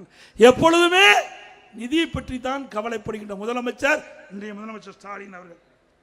அதுபோல மின் கட்டணம் இந்த ஆட்சி வந்த பிறகு 67% உயர்ந்துட்டது. 67% மின் கட்டணம் உயர்ந்துட்டது. அதை பற்றி கவலை இல்லை. ஆட்சிக்கு வருவதற்கு முன்பு தேர்தல் நேரத்தில் அறிக்கை கொடுத்தாங்க, மாதந்தோறும் மின் கட்டணம் கணக்கிடப்படும். இதுவரைக்கும் செயல்படுத்தல. அதே போல தமிழகத்தில் சுமார் 5 லட்சம் அரசு காலி பணியிடங்கள் இருக்கின்றன. திராவிட முன்னேற்ற கழகம் ஆட்சிக்கு வந்தவுடனே இந்த 5 லட்சம் காலி அரசு பணியிடங்கள் நிரப்பப்படும் ஒரு அறிவிப்பு கொடுத்தீங்க. இது வரைக்கும் நிரப்பல. படித்தவர்களுக்கு வேலை வாய்ப்பு கிடைக்கல. கடந்த சட்டமன்ற கூட்டத்தொடரில் அவர்கள் தெரிவித்த கருத்து, சட்டமன்றத்தில் திராவிட முன்னேற்ற கழகம் 4 ஆண்டுல 50,000 பேர் தான் பணி நியமனம் செஞ்சிருக்கிறோம். அரசு பணி நியமனத்தில் 50,000 தான் அரசு பணியிடங்கள் நிரப்பப்பட்டிருக்குது. ஆக அவள் குறிப்பிட்டது 5.5 லட்சம் பேருன்னு. ஆனா இந்த 4.5 ஆண்டு காலத்தில் சுமார் 75,000 பேர் பணி ஓய்வு பெற்றிருக்கிறாங்க. பணி ஓய்வு பெற்றது 75,000 பேர், பணியாணை வழங்கினது 50,000 பேர், அதுல 25,000 பேர் கூடுதல் ஆகிப்போச்சு. அப்போ தமிழகத்தில் 5,75,000 பேர் அரசு காலி பணியிடங்கள் இருக்குது, நிரப்பல. அத்தனையும் பொய் வாக்குறுதி. அதோட அரசு ஊழியர்களுக்கு திராவிட முன்னேற்ற கழகம் ஆட்சிக்கு வந்தால் பழைய ஓய்வு திட்டத்தை நிறைவேற்றுவேன் என்று பல அறிவிப்பு கொடுத்தாங்க. படித்தவர்களையும் ஏமாத்தினாங்க, படிக்காத மக்களையும் ஏமாத்த ஒரே கட்சி திமுக கட்சி ஒண்ணுதான். அந்த அரசு ஊழியர்கள் நம்பினாங்க. ஆஹா, திராவிட முன்னேற்ற கழகம் ஆட்சிக்கு வந்தா, திராவிட முன்னேற்ற கழக தேர்தல் அறிக்கையில் குறிப்பிட்டவாறு அந்த அறிவிப்புக்கு இணங்க திரு ஸ்டாலின் அவர்கள் அந்த பழைய ஓய்வு திட்டத்தை நிறைவேற்றுவேன்னு சொன்னாங்க. இதுவரைக்கும் வாயை திறக்கல. ஆகவே அரசு அதிகாரி எண்ணி பார்க்க வேண்டும். அனைத்து இந்திய அண்ணா திராவிட முன்னேற்ற கழகம் ஒன்றுதான் உங்களுக்கு பாதுகாப்பாக இருக்கும் என்பதை இந்த நேரத்தில் எண்ணி பார்க்க வேண்டும். அண்ணா திமுக ஆட்சி இருக்கின்ற பொழுது உங்களுக்கு எந்த குறைபாடும் இல்லாமல் நாங்கள் பார்த்து கொண்டோம். 7வது சம்பள ஊதிய குழு உரிய நேரத்தில் உயர்த்தி கொடுத்த அரசாங்கம் அண்ணா திமுக அரசாங்கம். கொரோனா காலம் 1 வருடம் ஆசிரியர்களும் சரி, அரசு ஊழியர்களும் சரி, அந்த கொரோனா காலத்தில் பணிக்கு செல்ல வேண்டாம், முழு சம்பளத்தையும் வழங்கிய ஒரே அரசாங்கம் அண்ணா திமுக அரசாங்கம். கேரளா, கர்நாடகா, தெலுங்கானா அங்கெல்லாம் பணிக்கு வராத காலத்தில் ஒரு 30-35% சம்பளத்தில் பிடித்தம் செஞ்சாங்க. ஆனால் தமிழ்நாடு அரசு, அம்மாவுடைய அரசு, ஆசிரியர்களுக்கும் சரி, அரசு ஊழியர்களுக்கும் சரி, 1 ரூபா கூட சம்பளத்தை பிடிக்காமல் முழு சம்பளத்தை அரசு ஊழியர்களுக்கு வழங்கிய ஒரே அரசாங்கம் அண்ணா திமுக அரசு. அது மட்டுமல்ல, அந்த காலகட்டத்தில், கொரோனா காலகட்டத்தில் நீங்கள் பள்ளிக்கு வர வேண்டியதில்லை என்று அவர்களுக்கு வீட்டிலே இருந்து ஓய்வு எடுக்கக்கூடிய சூழ்நிலையும் உருவாக்கி தந்தோம். ஆனால் திமுக ஆட்சிக்கு வந்த பிறகு ஒரு 3-4 மாதம் இந்த கொரோனா அப்படியே கண்டினியூ. அந்த கொரோனா இருந்தது. அந்த காலகட்டத்தில் ஆசிரியர்கள்லாம் பள்ளிக்கு வர வேண்டும். அந்த பள்ளியில், பள்ளிக்கூடத்தில் இருக்கிற மாணவர்கள் இல்லை, ஆனால் ஆசிரியர்கள் மட்டும் பள்ளியில் வந்து அங்கேயே தங்கி இருக்க வேண்டும். அந்த 4 மாத காலத்தில் பள்ளியிலே மாணவர் இல்லாமல் மன உளைச்சலுக்கு ஆசிரியர்கள் ஆனார்கள். இதுதான் அரசு ஊழியர்கள் எண்ணி பார்க்க வேண்டும். அண்ணா திமுகவுக்கும் திமுகவுக்கும் உள்ள வித்தியாசம். அதே போல விவசாயிகள் ஏற்றம் பெற வேண்டும் என்பதற்காக 2 முறை 5 ஆண்டுல 2 முறை விவசாயிகள் தொடக்க வேளாண் கூட்டுறவு கடன் சங்கத்திலே வாங்கிய பயிர் கடன் 2 முறை தள்ளுபடி செஞ்சோம். 2 முறை தள்ளுபடி. அதுபோல விவசாயிகள் பயனடைவதற்காக குடிமராமத்து திட்டம், ஏரி, குளம், குட்டை எல்லாம் தூர்வாரணும். அண்ணா திமுக ஆட்சியில் சுமார் 6000 ஏரிகள் தூர்வாரணம். பொதுப்பணித்துறையின் சார்பாக 6000 ஏரிகள் தூர்வாரப்பட்டு மழை காலத்தில் பெய்கின்ற நீர் சிந்தாமல் அனைத்தும் சேமித்து வைத்தோம். ஊராட்சி ஒன்றியம், குளம், குட்டை 26,000 ஏரிகள் அத்தனையும் தூர்வாரி இன்றைக்கு மழை காலத்திலே தண்ணீரை தேக்கி வைத்து நிலத்தடி நீரை உயர்த்தி விவசாயத்துக்கு தேவை நீர், குடிப்பதற்கு தேவை நீரை உருவாக்கி தந்த அரசாங்கம் அண்ணா திமுக அரசாங்கம். அந்த திட்டத்தையும் கைவிட்டுட்டீங்க.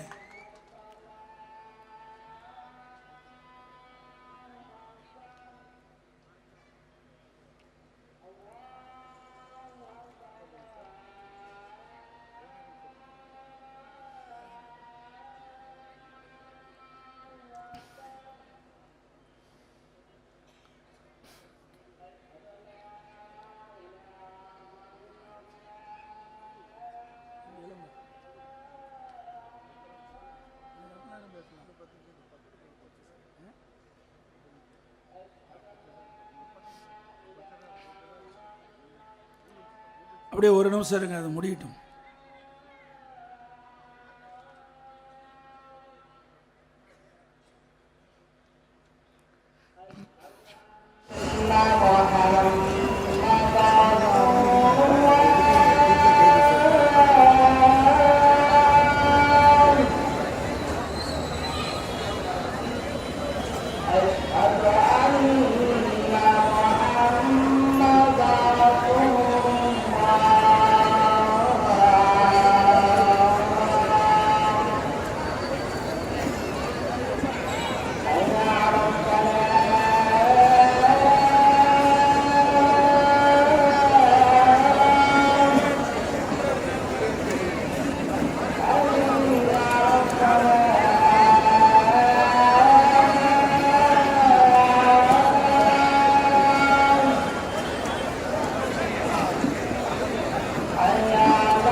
அதே போல நம்முடைய சேலம் மாவட்டத்தில் மேட்டூர் சட்டமன்ற தொகுதி, ஓமலூர் சட்டமன்ற தொகுதி, எடப்பாடி சட்டமன்ற தொகுதி, சங்ககிரி சட்டமன்ற தொகுதி, இங்கு இருக்கின்ற வறண்ட 100 ஏரிகளுக்கு நீர் நிரப்புகின்ற திட்டம், நீரேற்று திட்டம் சுமார் 568 கோடியில் நான் முதலமைச்சர் அந்த காலகட்டத்தில் தொடங்கினேன். அதே திட்டத்தை விரைந்து வேகமாக முடித்து முதற்கட்டமாக 6 ஏரிகளுக்கு நீர் நிரப்புகின்றது அந்த திட்டத்தை துவக்கி வைத்தேன். அதுக்கு பிறகு இன்னும் வரைக்கும் அந்த திட்டத்தை நிறைவேற்றவில்லை. மீண்டும் அதிமுக ஆட்சி மலரும், இந்த திட்டம் நிறைவு பெறும், விவசாயியுடைய கனவு நனவாகும். அது மட்டுமல்ல, நம்முடைய ஓமலூர் சட்டமன்றத்தில் பல ஏரிகள் இருக்கின்றன. அதே போல ஆத்தூர் சட்டமன்றம், தலைவாஸ் சட்டமன்றம், ஏற்காடு சட்டமன்றம், இன்னும் வீரபாண்டி சட்டமன்றம், இப்படி பல சட்டமன்ற தொழில்கின்ற ஏரிகள் நீர் ஏற்றின் மூலமாக நீர் ஏற்றுவதற்கும் திட்டத்தை நாங்கள் துவங்க இருந்தோம். ஆட்சி மாற்றம்லாம் அதிக கிடப்பில் போட்டாங்க. அதோட திரு ஸ்டாலின் அவர்களே, ஆட்சி வேணா நீங்க செய்யலாம். சேலம் மாவட்டத்தை பொறுத்த வரைக்கும் அதிமுக தான் இன்றைக்கும் ஆட்சி செய்து கொண்டிருக்கின்றது. சேலம் அதிமுக எக்கு கோட்டை. 2011 100க்கு 100% வெற்றி பெற்றது. 11க்கு 11 சட்டமன்ற தொகுதியிலும் 11 வெற்றி பெற்றோம், 16 வெற்றி பெற்றோம். 2021 11 சட்டமன்ற தொகுதியில் 10 சட்டமன்ற தொகுதியில் நாம் வெற்றி பெற்று சாதனை படைத்தோம். இன்றைக்கு தமிழகத்திலே இரட்டை இலக்கிலே வெற்றி பெற்ற ஒரே மாவட்டம் சேலம் மாவட்டம். அது மட்டுமல்ல, இன்றைக்கு அனைத்து இந்திய அண்ணா திராவிட முன்னேற்ற கழக ஆட்சியில் இருக்கின்ற காரணத்தினால்தான் ஏழை எளிய ஒடுக்கப்பட்ட இன்றைக்கு பட்டியலின மக்கள் உயர்ந்த நிலைக்கு வர வேண்டும் என்ற அடிப்படையில் இன்றைக்கு அரசு பள்ளியில் படிக்கின்ற மாணவர்கள் அவருடைய கனவு மருத்துவராக வேண்டும், அந்த கனவை நனவாக்க வேண்டும் என்ற அடிப்படையில் அதிமுக அரசு செய்கின்ற பொழுது நான் முதலமைச்சர் இருந்த காலகட்டத்தில் எதிர்கட்சிகள் கோரி வைக்கல, பொதுமக்கள் கோரிக்கை வைக்கல. அனைத்து இந்திய அண்ணா திராவிட முன்னேற்ற கழக அரசு அந்த ஏழை குடும்பத்தில் பிறந்த மாணவ மாணவியுடைய எண்ணங்களை நிறைவேற்றுகின்ற விதமாக 7.5% உள்ளிடஒதுக்கீடை கொண்டு வந்து சட்டம் இயற்றப்பட்டு அமுல்படுத்தப்பட்டு இன்றைக்கு சுமார் 2650 பேர் மருத்துவ கல்வி படித்துக் கொண்டிருக்கின்றார்கள். சேலம் மாவட்டத்தில் மட்டும் சுமார் 300க்கும் மேற்பட்ட மாணவ மாணவிகள், அரசு பள்ளியை படித்த மாணவ மாணவிகள் இன்றைக்கு மருத்துவ கல்வியில் இடம் கிடைத்து இன்றைக்கு மருத்துவ கல்வி படித்து வருகிறார்கள். இந்த 7.5% உள்ளிடஒதுக்கீட்டில் தேர்வு செய்தவர்கள் ஏழை குடும்பத்தைச் சேர்ந்தவர்கள். அவர்கள் மருத்துவ கல்வி கட்டணம் கட்ட முடியாது.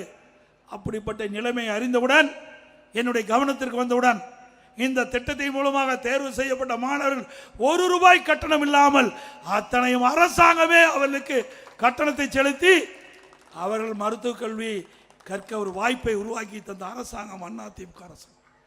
அதிமுக ஆட்சியில் தான் ஒரே ஆண்டில் 11 அரசு மருத்துவக் கல்லூரியை கொண்டாந்தோம். அம்மா இருக்கும்போது 6, அனைத்து இந்திய அண்ணா திராவிட முன்னேற்ற கழகம் 10 ஆண்டுல 17 அரசு மருத்துவக் கல்லூரி மருத்துவமனை கொண்டாந்திருக்கிறோம். அதே போல 67 கலை மற்றும் அறிவியல் கல்லூரி கொண்டு வந்து ஏழை எளிய குடும்பத்திலே பிறந்த மாணவ மாணவி குறைந்த கட்டணத்திலே பட்டப்படிப்பு படிக்கக்கூடிய சூழ்நிலையை உருவாக்கி தந்த அரசாங்கம் அதிமுக அரசாங்கம். அதே போல 21 பாலிடெக்னிக் கல்லூரி, 5 கால்நடை மருத்துவக்கல்லூரி ஆராய்ச்சி நிலையம், 5 வேளாண்மை கல்லூரி, 7 சட்டக்கல்லூரி, சேலத்திலையும் சட்டக்கல்லூரியை நாம் கொடுத்திருக்கின்றோம். எண்ணி பார்க்க வேண்டும். இப்படி அதிகமான கல்லூரியை திறந்ததின் விளைவு கிராமத்திலிருந்து நகரம் வரை ஏழை குடும்பத்தில் பிறந்த மாணவனை குறைந்த கட்டணத்திலே பட்ட படிப்பு படிக்க சூழலை உருவாக்கி தந்தோம். இன்றைக்கு தமிழ்நாடு 2030 அடைய வேண்டிய இலக்கு மத்திய அரசு நிர்ணயிக்கப்பட்டு 2030 உயர்கல்வியிலே படிக்கக்கூடிய எண்ணிக்கை 2019-20 சாதித்தோம். திமுக ஆட்சி 2011 ஆட்சி மாற்றம் ஏற்பட்டது. அம்மா ஆட்சிக்கு வரும்போது 100க்கு 32 பேர் திராவிட முன்னேற்ற கழகத்தில் உயர்கல்வி படிச்சுட்டு இருந்தாங்க. மாண்பு அம்மா அவர்கள் ஆட்சியிலிருந்து நான் முதலமைச்சர் இருந்த வரை 10 ஆண்டு காலம், 2011-2021 10 ஆண்டு காலம் இந்த கல்விக்கு முன்னுரிமை கொடுத்து அதிகமான கல்லூரி திறந்ததன் விளைவு இன்றைக்கு 100க்கு 54 பேர் பட்ட படிப்பு படிக்கிற சூழ்நிலை உருவாக்கி அந்த 2030 அடைய வேண்டிய இலக்கை 2019 நாம் நிரூபித்து காட்டுகிறோம். இப்படி ஒரு சாதனை படைத்த அரசாங்கம் அதிமுக அரசாங்கம். இன்றைக்கு ஒவ்வொரு துறையிலும் சாதனையை நாம் முத்திரை பதித்திருக்கின்றோம். இன்றைக்கு வேளாண்மை துறையிலே இந்தியாவிலேயே அதிக உணவு தானிய உற்பத்தியை பெருக்கி கிறிஸ் கருமான் என்ற விருதை தொடர்ந்து 5 முறை நாம் பெற்றோம். உள்ளாட்சி துறையிலே தேசிய அளவில் 145 விருதுகளை பெற்றிருக்கிறோம். போக்குவரத்து துறையிலே தேசிய விருதை பெற்றோம். மின்சார துறையிலே போக்குவரத்து விருதை பெற்றிருக்கிறோம். உயர்கல்வியிலே தேசிய விருதை பெற்றிருக்கிறோம். சமூகத்துறையிலே தேசிய விருதை பெற்றிருக்கிறோம். இப்படி பல துறையிலே தேசிய விருதை பற்றி ஒரு சிறந்த அரசாங்கம் என்று நாம் நிரூபித்து காட்டினோம். அண்ணா திமுக ஆட்சியில், திமுக ஆட்சியில் அப்படியே இருக்குது. ஊழல்ல சிறந்த அரசாங்கம், ஊழல் செய்வதில் சிறந்த அரசாங்கம்.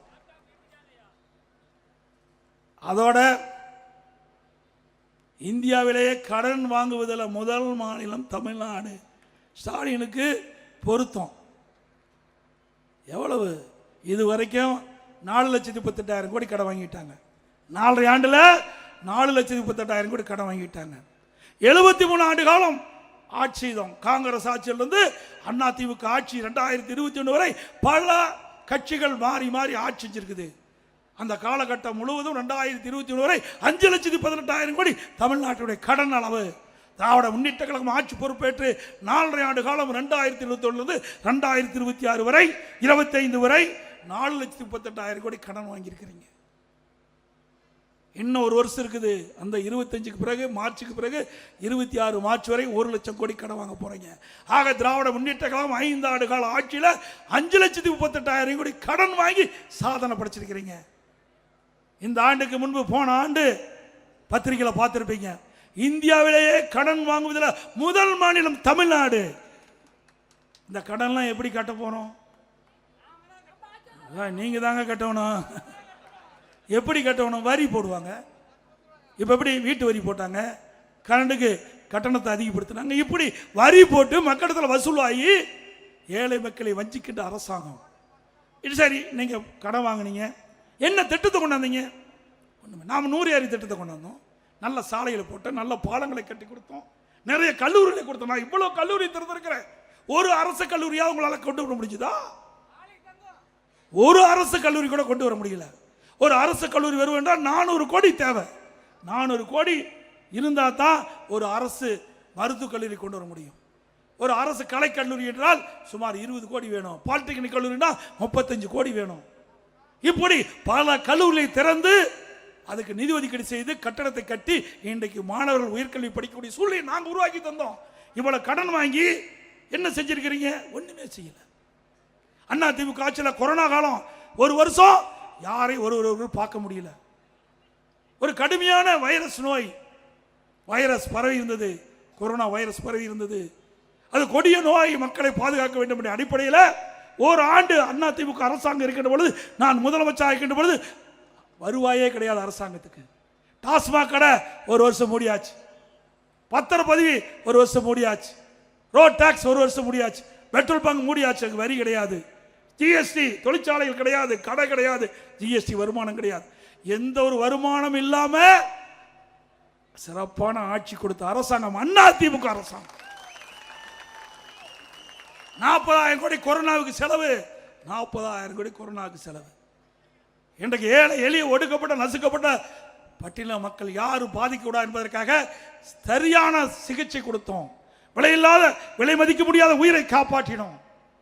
இந்தியாவிலேயே கொரோனா வைரஸ் பரவலை கட்டுப்படுத்திய முதல் மாநிலம் தமிழ்நாடு என்று பாரத பிரதமர் பாராட்டினார். ஒரு ஆண்டு ரேஷன் கடையில் உணவுப் பொருட்கள் விலை இல்லாமல் கொடுத்தோம். அரிசி கொடுத்த விலை இல்லாமல், சக்கரை கொடுத்தோம், எண்ணெய் கொடுத்தோம், தொழிலாளர்களுக்கு நிதி கொடுத்தோம், எல்லா குடும்ப அட்டைக்கும் 1000 ரூபாய் கொடுத்தோம். அதே காலத்தில் தைப்பொங்கல் வந்தபோது அந்த தைப்பொங்கல் பண்டிகை சிறப்பாக கொண்டாட என்பதற்காக கொரோனா காலத்தில் வேலை இல்லாமல் இருந்தாங்க.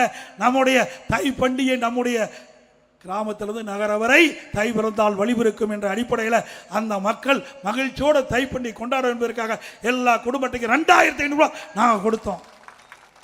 வருமானமே இல்லாத போது இவ்வளவு திட்டத்தையும் செஞ்சோம், இவ்வளவு உதவிகளும் செஞ்சோம். திமுக ஆட்சியில் கிட்டத்தட்ட 1,37,000 கோடி கூடுதலாக வருவாய் வருது. 2021-2021 அண்ணா திமுக ஆட்சியில் இருந்த வருவாயை விட 2024-25 நிதிநிலை அறிக்கையில் திராவிட முன்னேற்ற கழக அரசு அந்த நிதிநிலை புத்தகத்தில் தெரிவிச்சிருக்குது. 1,37,000 கோடி கூடுதல் வருவாய். அண்ணா திமுக ஆட்சி விட கூடுதல் வருவாய் 1,37,000 கோடி கூடுதலா வருவாய் வருது, கடை அதிகமாக வாங்குறீங்க, திட்டம் எதுவும் இல்லை. இந்த பணம் எங்கே? மக்கள் கேட்கிறாங்க. இப்படிப்பட்ட அவல ஆட்சி தொடர வேண்டுமா? நீங்க சொல்லுங்க, தொடர வேண்டுமா? அதோட இன்றைக்கு திராவிட முன்னேற்ற கழகம் ஆட்சி வருவதற்கு முன்பு சுமார் 525 அறிவிப்புகள் வெளியிட்டாங்க. இன்றைக்கு முதலமைச்சர் சொல்கிறார், திமுக தேர்தல் அறிக்கையில் அந்த அறிவிப்பில் 98% நிறைவேற்றப்பட்டதா. எங்க நிறைவேறின? நீ நிறைய கிராமத்திலிருந்து வரைக்கும் 100 நாள் வேலை திட்டம் 150 நாளா உயர்த்தினாங்களா? சம்பளம் உயர்த்தினாங்களா? செஞ்ச வேலைக்கே சம்பளம் கொடுக்க முடியல இந்த ஆட்சியில்.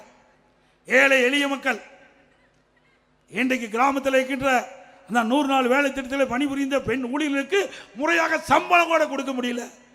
இன்றைக்கு மத்திய அரசு கிட்ட நாங்கள் வாதாடி போராடி, ஆளுங்கட்சியாக இருந்தாலும் எதிர்கட்சியாக இருந்தாலும் மக்கள் பிரச்சனை வருகின்ற பொழுது மக்களுக்காக குரல் வைக்கின்ற ஒரே கட்சி அதிமுக கட்சி. அந்த அடிப்படையில் மத்திய அமைச்சரை சந்தித்து தமிழ்நாட்டிற்கு 100 நாள் வேலை திட்டத்தில் பணிபுரிந்த மக்களுக்கு இன்றைக்கு மத்திய அரசிலிருந்து நிதி கிடைக்கவில்லை என்று மாநில அரசு இன்றைக்கு குற்றம் சொல்லிக் கொண்டிருக்கின்றது. உடனடியாக மத்திய அரசு அந்த ஏழை மக்களுக்கு கிடைக்க வேண்டிய நிதி கிடைக்க வேண்டும் என்று கோரிக்கை வைத்துடன் முதல் கட்டமாக 2999 கோடி நிதியை விடுவித்த மத்திய அரசாங்கம். இது அதிமுக. அதோட திமுக ஆட்சியில் நெல்லுக்கு கரும்புக்கு விலை அதுவும் கொடுக்கல. நெசவாளர் நலன் சொன்னாங்க, நெசவாளர் விசைத்தறி அப்படியே மறந்துட்டாங்க. நீங்க நெசவாளரும் விசைத்தறியும் நலிவடைந்து விட்டது இந்த ஆட்சியில். அதிமுக ஆட்சிக்கு வந்தா விசைத்தறியும் அந்த கைத்தறியும் மீண்டும் புத்துயிர் பெறுவதற்கு உண்டான நடவடிக்கை அதிமுக அரசு எடுக்கும். அவர்களுக்கு பசு வீடுகள் கட்டி கொடுக்கப்படும்.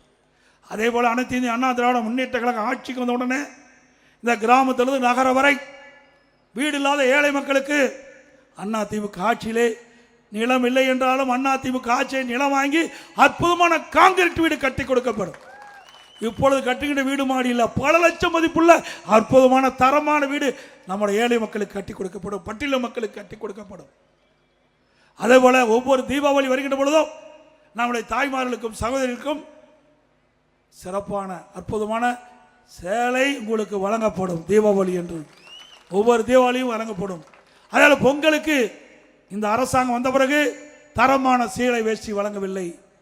அதிமுக ஆட்சி வளர்ந்த பிறகு தரமான வேஷ்டி சேலை நம்முடைய ஏழை மக்களுக்கு தைப்பொங்கல் போது வழங்கப்படும். நீட் தேர்வு ரத்துனாங்க, இதுவரைக்கும் ரத்தே இல்லை. இப்போ முதலமைச்சர் கை விரிச்சிட்டாரு. நீதிமன்றத்தில் இருந்தனால நீதிமன்ற தீர்ப்பை எதுக்க முடியலன்னு நாங்களும் தான் அதான் சொல்லிட்டு இருந்தோம். அதிமுக ஆட்சியில் அதான் சொல்லிட்டு இருந்தோம். இன்னைக்கு உச்ச நீதிமன்ற தீர்ப்புக்கு எதிராக நாங்கள் இதை நடைமுறைப்படுத்த முடியாது என்று சொன்னோம். ஆனால் வேண்டுமென்றே திட்டமிட்டு ஒரு தவறான தகவலை பரப்பி இளைஞர்களையும் பெற்றோர்களையும் ஏமாற்றி வாக்குகளை பெற்றுவிட்டு திராவிட முன்னேற்ற கழகம் வந்தா ஆட்சி அமைந்தவுடன் முதல் கையெழுத்து நீட் தேர்வு ரத்துன்னு சொன்னாங்க. இன்றைய முதலமைச்சர் சொன்னால், உதயநிதி ஸ்டாலின் சொன்னாங்க, இன்னைக்கு என்ன எங்களால் முடியாது, ஏன்னா உச்ச நீதிமன்றம் தீர்ப்பு. அதைத்தானே நாங்களும் சொன்னோம். மக்களை ஏமாற்றுவதிலே வல்லவர்கள், அழகாக பேசுவாங்க, கவர்ச்சிகரமாக பேசுவாங்க, ஏமாந்துடாதீங்க. அது மட்டுமல்ல, திரு உதயநிதி ஸ்டாலின் சொன்னார், நீட் தேர்வை ரத்து செய்வதற்கு ரகசியம் இருக்குன்னு சொன்னார். இதுவரைக்கும் ரகசியத்தையே சொல்லல. தேர்தல் வர இருக்குது, சீக்கிரம் ரகசியத்தை சொல்லுங்க, மக்கள் ஆவலோட எதிர்பார்த்துட்டு இருக்கிறாங்க. அதே போல ஆட்டோ வச்சிருக்கிறவங்க சிரமப்பட்டு இருப்பதாக கோரிக்கை வச்சாங்க. அப்படி ஆட்டோ ஓட்டுநர்கள் சங்கத்திலே பதிவு செய்திருக்கிற ஆட்டோ ஓட்டுநர்கள் புதிதாக ஆட்டோ வாங்கினா அவர்களுக்கு ஒவ்வொரு ஆட்டோவுக்கு 75,000 ரூபாய் மானியமாக அரசு வழங்கப்படும். இன்றைக்கு ஸ்டாலின், உங்களோட ஸ்டாலின் இதுவரைக்கும் யாரோட இருந்தார் தெரியல. இப்போ தான் மக்கள் ஏன்னா தேர்தல் வந்தால் தான் மக்கள் நினைப்பு வரும். உங்களுடன் ஸ்டாலின் சொல்லி இப்போ வீடு வீடாக வந்து உங்களுக்கு என்ன குறைன்னு கேட்டு உங்களோட மனு வாங்கி அந்த மனு போய் சம்மந்தப்பட்ட அதிகாரிகள் டிபார்ட்மெண்ட் அந்த டிபார்ட்மெண்ட் கொடுத்து உங்களுடைய பிரச்சனை தீர்ப்பாங்களா? இது நடக்குமா? ஏன்னா இத்தனையும் மக்களை ஏமாற்றுகின்ற நாடகம். இதே போல தான் திரு ஸ்டாலின் எதிர்க்கட்சியாக இருக்கும்போது ஊர் ஊராக போனார். ஒரு திட்ட கண்டா ஒரு பெட்ஷீட்டை போட்டு அமர்ந்து அங்கே இருக்கிற ஊர் மக்கள்லாம் அழைச்சி அவரை தரையில் அமர வச்சு உங்களுக்கு என்ன பிரச்சனை இருக்குது சொந்த பிரச்சனையாலும் சரி, பொது பிரச்சனையாலும் சரி, நீங்கள் மனுவாக எழுதி நான் கொண்டு வந்த பெட்டியில் போடுங்க. அந்த பெட்டியை பூட்டி சீலை வச்சு நான் பத்திரமா வீட்டுக்கு எடுத்துகிட்டு போய் திமுக ஆட்சிக்கு வந்த உடனே சீலை உடைச்சி பெட்டியை திறந்து மனுவை எடுத்து படித்து பார்த்து தீர்வு காணும்னு சொன்னாங்க. அந்த மனுவில் என்ன ஆச்சு சிந்திச்சு பாருங்க. எப்படி மக்களை ஏமாற்றுக என்பதை நீங்கள் எண்ணி பார்க்க வேண்டும். மக்களை ஏமாற்றுவதிலே வல்லவர்கள் திமுக கட்சியை சேர்ந்தவர்கள். ஏன் 4 வருஷம் மக்களை பற்றி சிந்திக்கலையா? மக்கள் கொடுக்கின்ற மனுவுக்கு என்ன பரிகாரம் செஞ்சீங்க? எதுவுமே இல்லை. தேர்தல் வந்தா போதும் ஏதாவது ஒரு பேரை வச்சு மக்களை ஏமாற்றி நாடகமாடி மக்களுடைய வாக்குகளை பெறுவதற்கு நீங்க தந்திரம். அதே போல உரிமை தொகை 1000 ரூபாய் கொடுக்கணும்னு சொல்லிட்டு இருக்காரு. எப்ப பார்த்தாலும் உரிமை தொகை கொடுப்பதற்கு காரணமே அண்ணா திமுக கட்சி தான். பல முறை சட்டமன்றத்தில் பிரதான எதிர்கட்சி என்ற முறையில், எதிர்கட்சி தலைவர் என்ற முறையில் இந்த முதலமைச்சருக்கு வேண்டுகோள் வச்சேன்.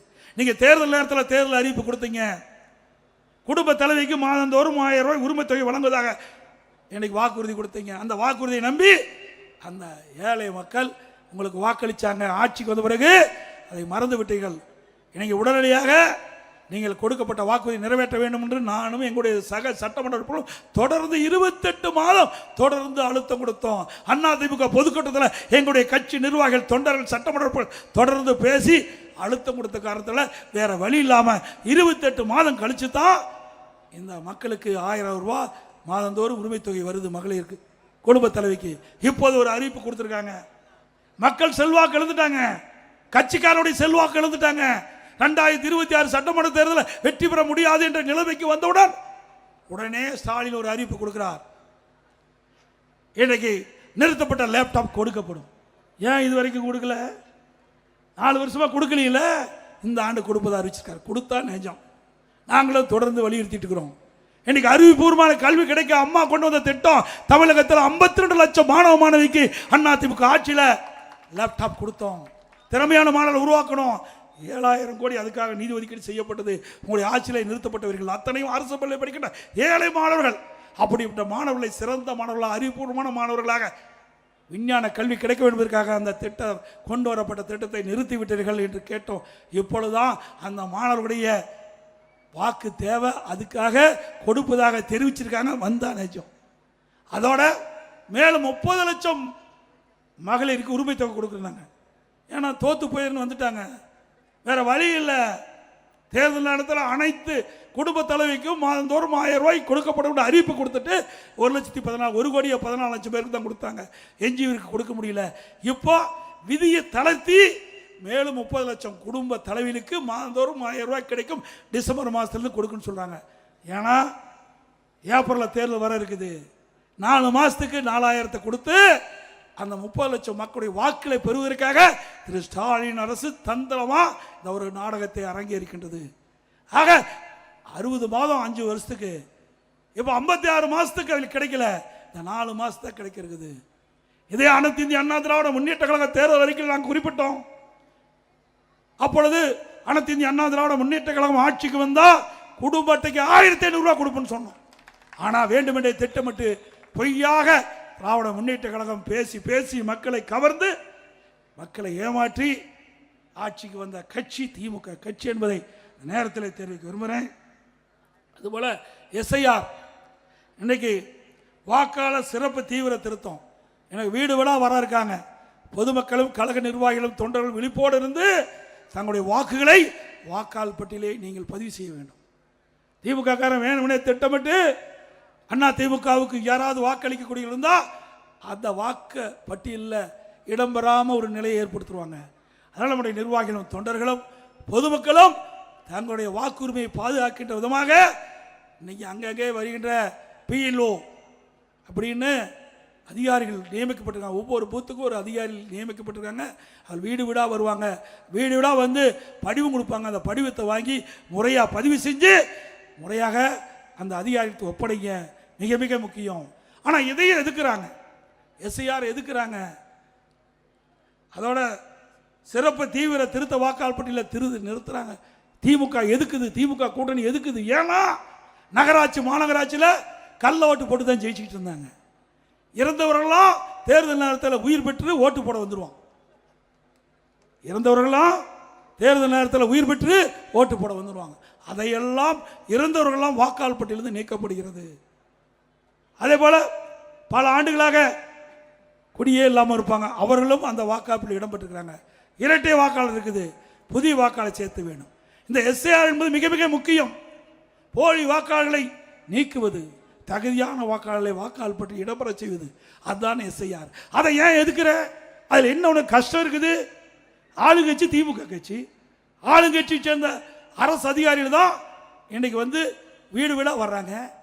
ஆக இதை நம்ம எதிர்ப்பதை போல ஒரு தோற்றத்தை அறிவித்து திமுக கட்சிக்காரன் வீடு வீடாக போயிட்டு இருக்கிறான். உண்மைதானே? எல்லா இடத்துக்கு வரான்ல. ஒரு பக்கம் எதுக்குறான், ஒரு பக்கம் நம்மளை ஏமாற்றி வீடு வீடாக அவன் மக்களுக்கு அந்த படிவத்தை கொடுப்பதற்கு அவர்களே கொடுப்பதற்கு முயற்சி செய்கிறாங்க. அப்படிலாம் எந்த பிஎல்ஏ2வும் திமுக கட்சிக்காரன் அந்த படிவத்தை கொடுக்கக்கூடாது. பிஎல்ஓ இன்றைக்கு மாவட்ட நிர்வாகம் தேர்தல் ஆணையம் ஒவ்வொரு பூத்துக்கும் ஒரு அதிகாரி நியமிச்சிருக்கிறாங்க. அவர் தான் படிவத்தை கொடுக்கணும், வாக்காளர்கிட்ட பூர்த்தி செஞ்ச பிறகு வாக்காளர்கிட்ட பெற வேண்டும். இது முக்கியம். நம்முடைய நிர்வாகிகளும் பொதுமக்களும் அதை முறையாக பார்த்து கொள்ள வேண்டும். இல்லாவிட்டால் தில்லுமுள்ளு செஞ்சு நமக்கு விழக்கூடிய வாக்குகளை வாக்காளர் பட்டியலிருந்து எடுத்துருவாங்க. அது இடம்பெறாத ஒரு சூழ்நிலை உருவாக்கிடுவாங்க. அதனால் எஸ்ஐஆர் என்பது மிக முக்கியம். அந்த சிறப்பு தீவிர திருத்த வாக்காளர் பட்டியலை முழுமையாக நம் கழக நிர்வாகிகளும் தொண்டர்களும் பொதுமக்களும் நீங்கள் கவனமாக இருந்து தங்களுடைய வாக்குகளை அந்த வாக்காளர் பட்டியலை சேர்க்க வேண்டும், தங்களுடைய பெயர்களை வாக்காளர் பட்டியலை சேர்க்க வேண்டும் என்று அன்போடு இந்த நேரத்தில் கேட்டுக்கொள்கிறேன். அப்புறம் ஓரணியில் தமிழ்நாடு. இன்றைக்கு ஒவ்வொரு கட்சியில் உறுப்பினர் சேர்த்துவாங்க. யார் விருப்பப்படுவாங்களோ அந்த விருப்பப்பட்டவர்கள் அந்த கட்சியுடைய படிவத்தை வாங்கி பூர்த்தி செஞ்சு அதை கொடுத்து உறுப்பினரை பெறுவாங்க. ஆனால் திமுகவில் கட்சியுடைய செல்வாக்கு இழந்துட்டாங்க, கட்சிக்காரனுடைய செல்வாக்கு இழந்துட்டாங்க. அதனால ஓரணியில் தமிழ்நாடு பேரை வச்சு வீடு வீடாக கதவை தட்டி அந்த படிவத்தில் எடுத்துகிட்டு போய் இதில் கையெழுத்து போடுங்கன்னு கெஞ்சி கூத்தாடி கையெழுத்து வாங்கி உறுப்பினர் சேர்க்கக்கூடிய அவலநிலை திமுகவுக்கு வந்துடுது. எப்படி கேவலமான நிலைக்கு போயிட்டு திமுக கட்சிக்காரனுடைய செல்வாக்கு எழுந்துட்டாங்க, பொதுமக்களுடைய செல்வாக்கு எழுந்துட்டாங்க. அடுத்த ஆண்டு 2026 ஆண்டு நடைபெற்ற சட்டமன்ற பொதுத் தேர்தலில் அனைத்து இந்திய அண்ணா திராவிட முன்னேற்ற கழக தலைமையில் அமைக்கப்படுகின்ற கூட்டணி பெரும்பான்மை இடங்களே வெற்றி பெறும். அதிமுக தனி பெரும்பான்மையோடு ஆட்சி அமைக்கும் என்பதை நேரத்தில் தெரிவித்து வேண்டுமென்றே திட்டமிட்டு பல பத்திரிகைகளும் ஊடகங்களும் தவறான செய்தி வெளியிட்டிருக்குது. எதையும் நம்ப வேண்டாம். சிறப்பான கூட்டணி அமையும், யாரும் கவலைப்பட வேண்டாம். அது மட்டுமல்ல, திரு ஸ்டாலின் அவர்கள் அவருடைய கட்சி நம்பல, ஸ்டாலின் அவர்கள் சொந்த கட்சி திமுகவை நம்பல, கூட்டணி நம்பிக் கொண்டிருக்கிறது. அதிமுக கட்சி நம்புது, மக்களை நம்புது. அதோட இன்னைக்கு எதோ திருடுவாங்க, பணத்தை திருடுவாங்க, நகையை திருடுவாங்க, பொருளை திருடுவாங்க. இப்போ என்னன்னா உடம்புல இருக்கிற கிட்னி திருடுறாங்க. நீ உஷாரா இருங்க.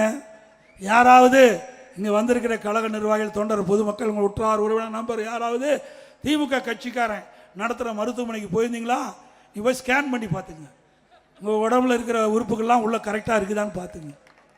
ஏன்னா அண்மையில் திமுக கட்சி சேர்ந்த எம்எல்ஏ நடத்துகிற மருத்துவமனையில் கிட்னி முறைகேடு நடந்ததா தகவல் கிடைத்து இந்த திமுக அரசாங்கமே அங்கே போய் ஒரு கமிட்டி நியமித்து அந்த கமிட்டி போய் அந்த மருத்துவமனை சோதனை செய்ய பொழுது முறைகேடு நடந்து கண்டுபிடிக்கப்பட்டு இதுவரைக்கும் நடவடிக்கை எடுக்கலை.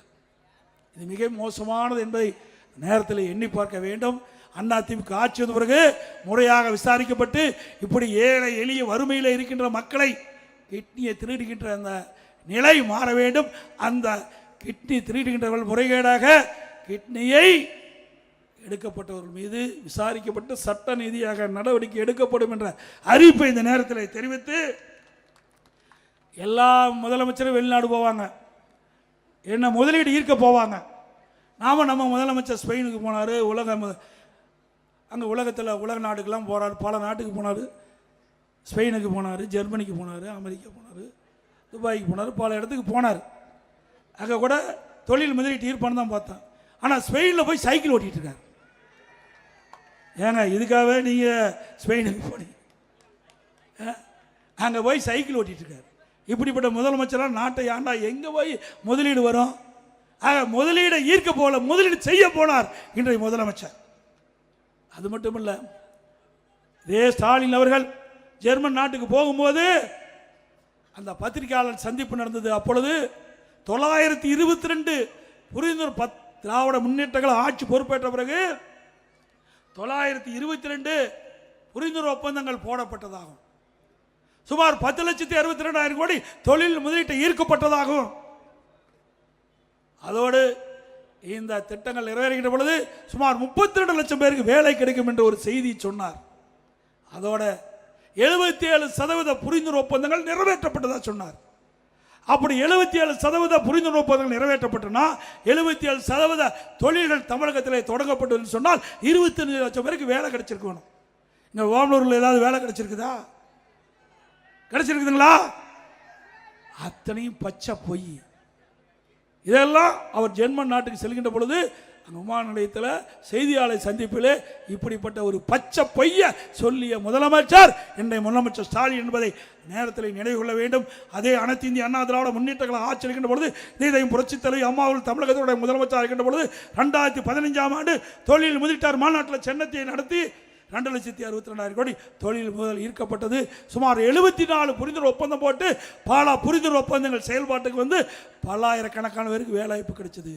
அதே வழியில் வந்து அனைத்து இந்திய அண்ணா திராவிட முன்னேற்ற கழக அரசுகின்ற பொழுது நான் முதலமைச்சர் இருக்கின்ற பொழுது 2019 ஜனவரி மாதம் தொழில் முதலீட்டார் மாநாட்டை சென்னையில் நடத்தி சுமார் 3,05,000 கோடி தொழில் முதலீட்டு ஈர்க்கப்பட்டு 304 தொழில் புரிந்துணர்வு ஒப்பந்தங்கள் போடப்பட்டு பல தொழில்கள் நடைமுறைக்கு வந்து பல்லாயிரக்கணக்கான பேருக்கு வேலை கிடைச்சிருக்குது.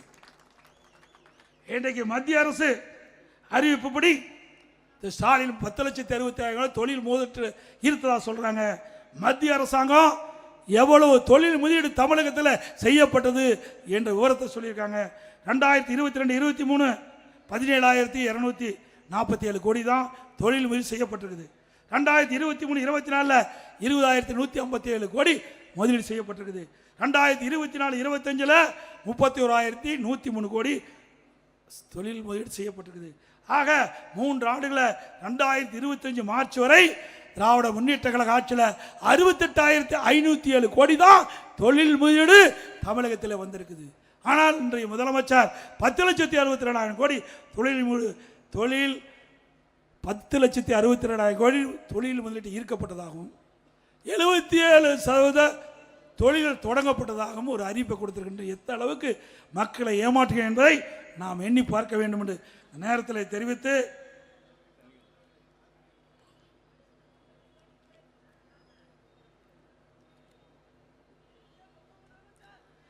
நம்முடைய மாநிலத்தை பொறுத்த வரைக்கும் விவசாயிகள் 60% பேர் இருக்கிறாங்க. விவசாயத்தை நம்பி இருக்கின்ற மக்கள் 60% பேர், 40% பேர் தொழிலை நம்பி இருக்கின்றாங்க.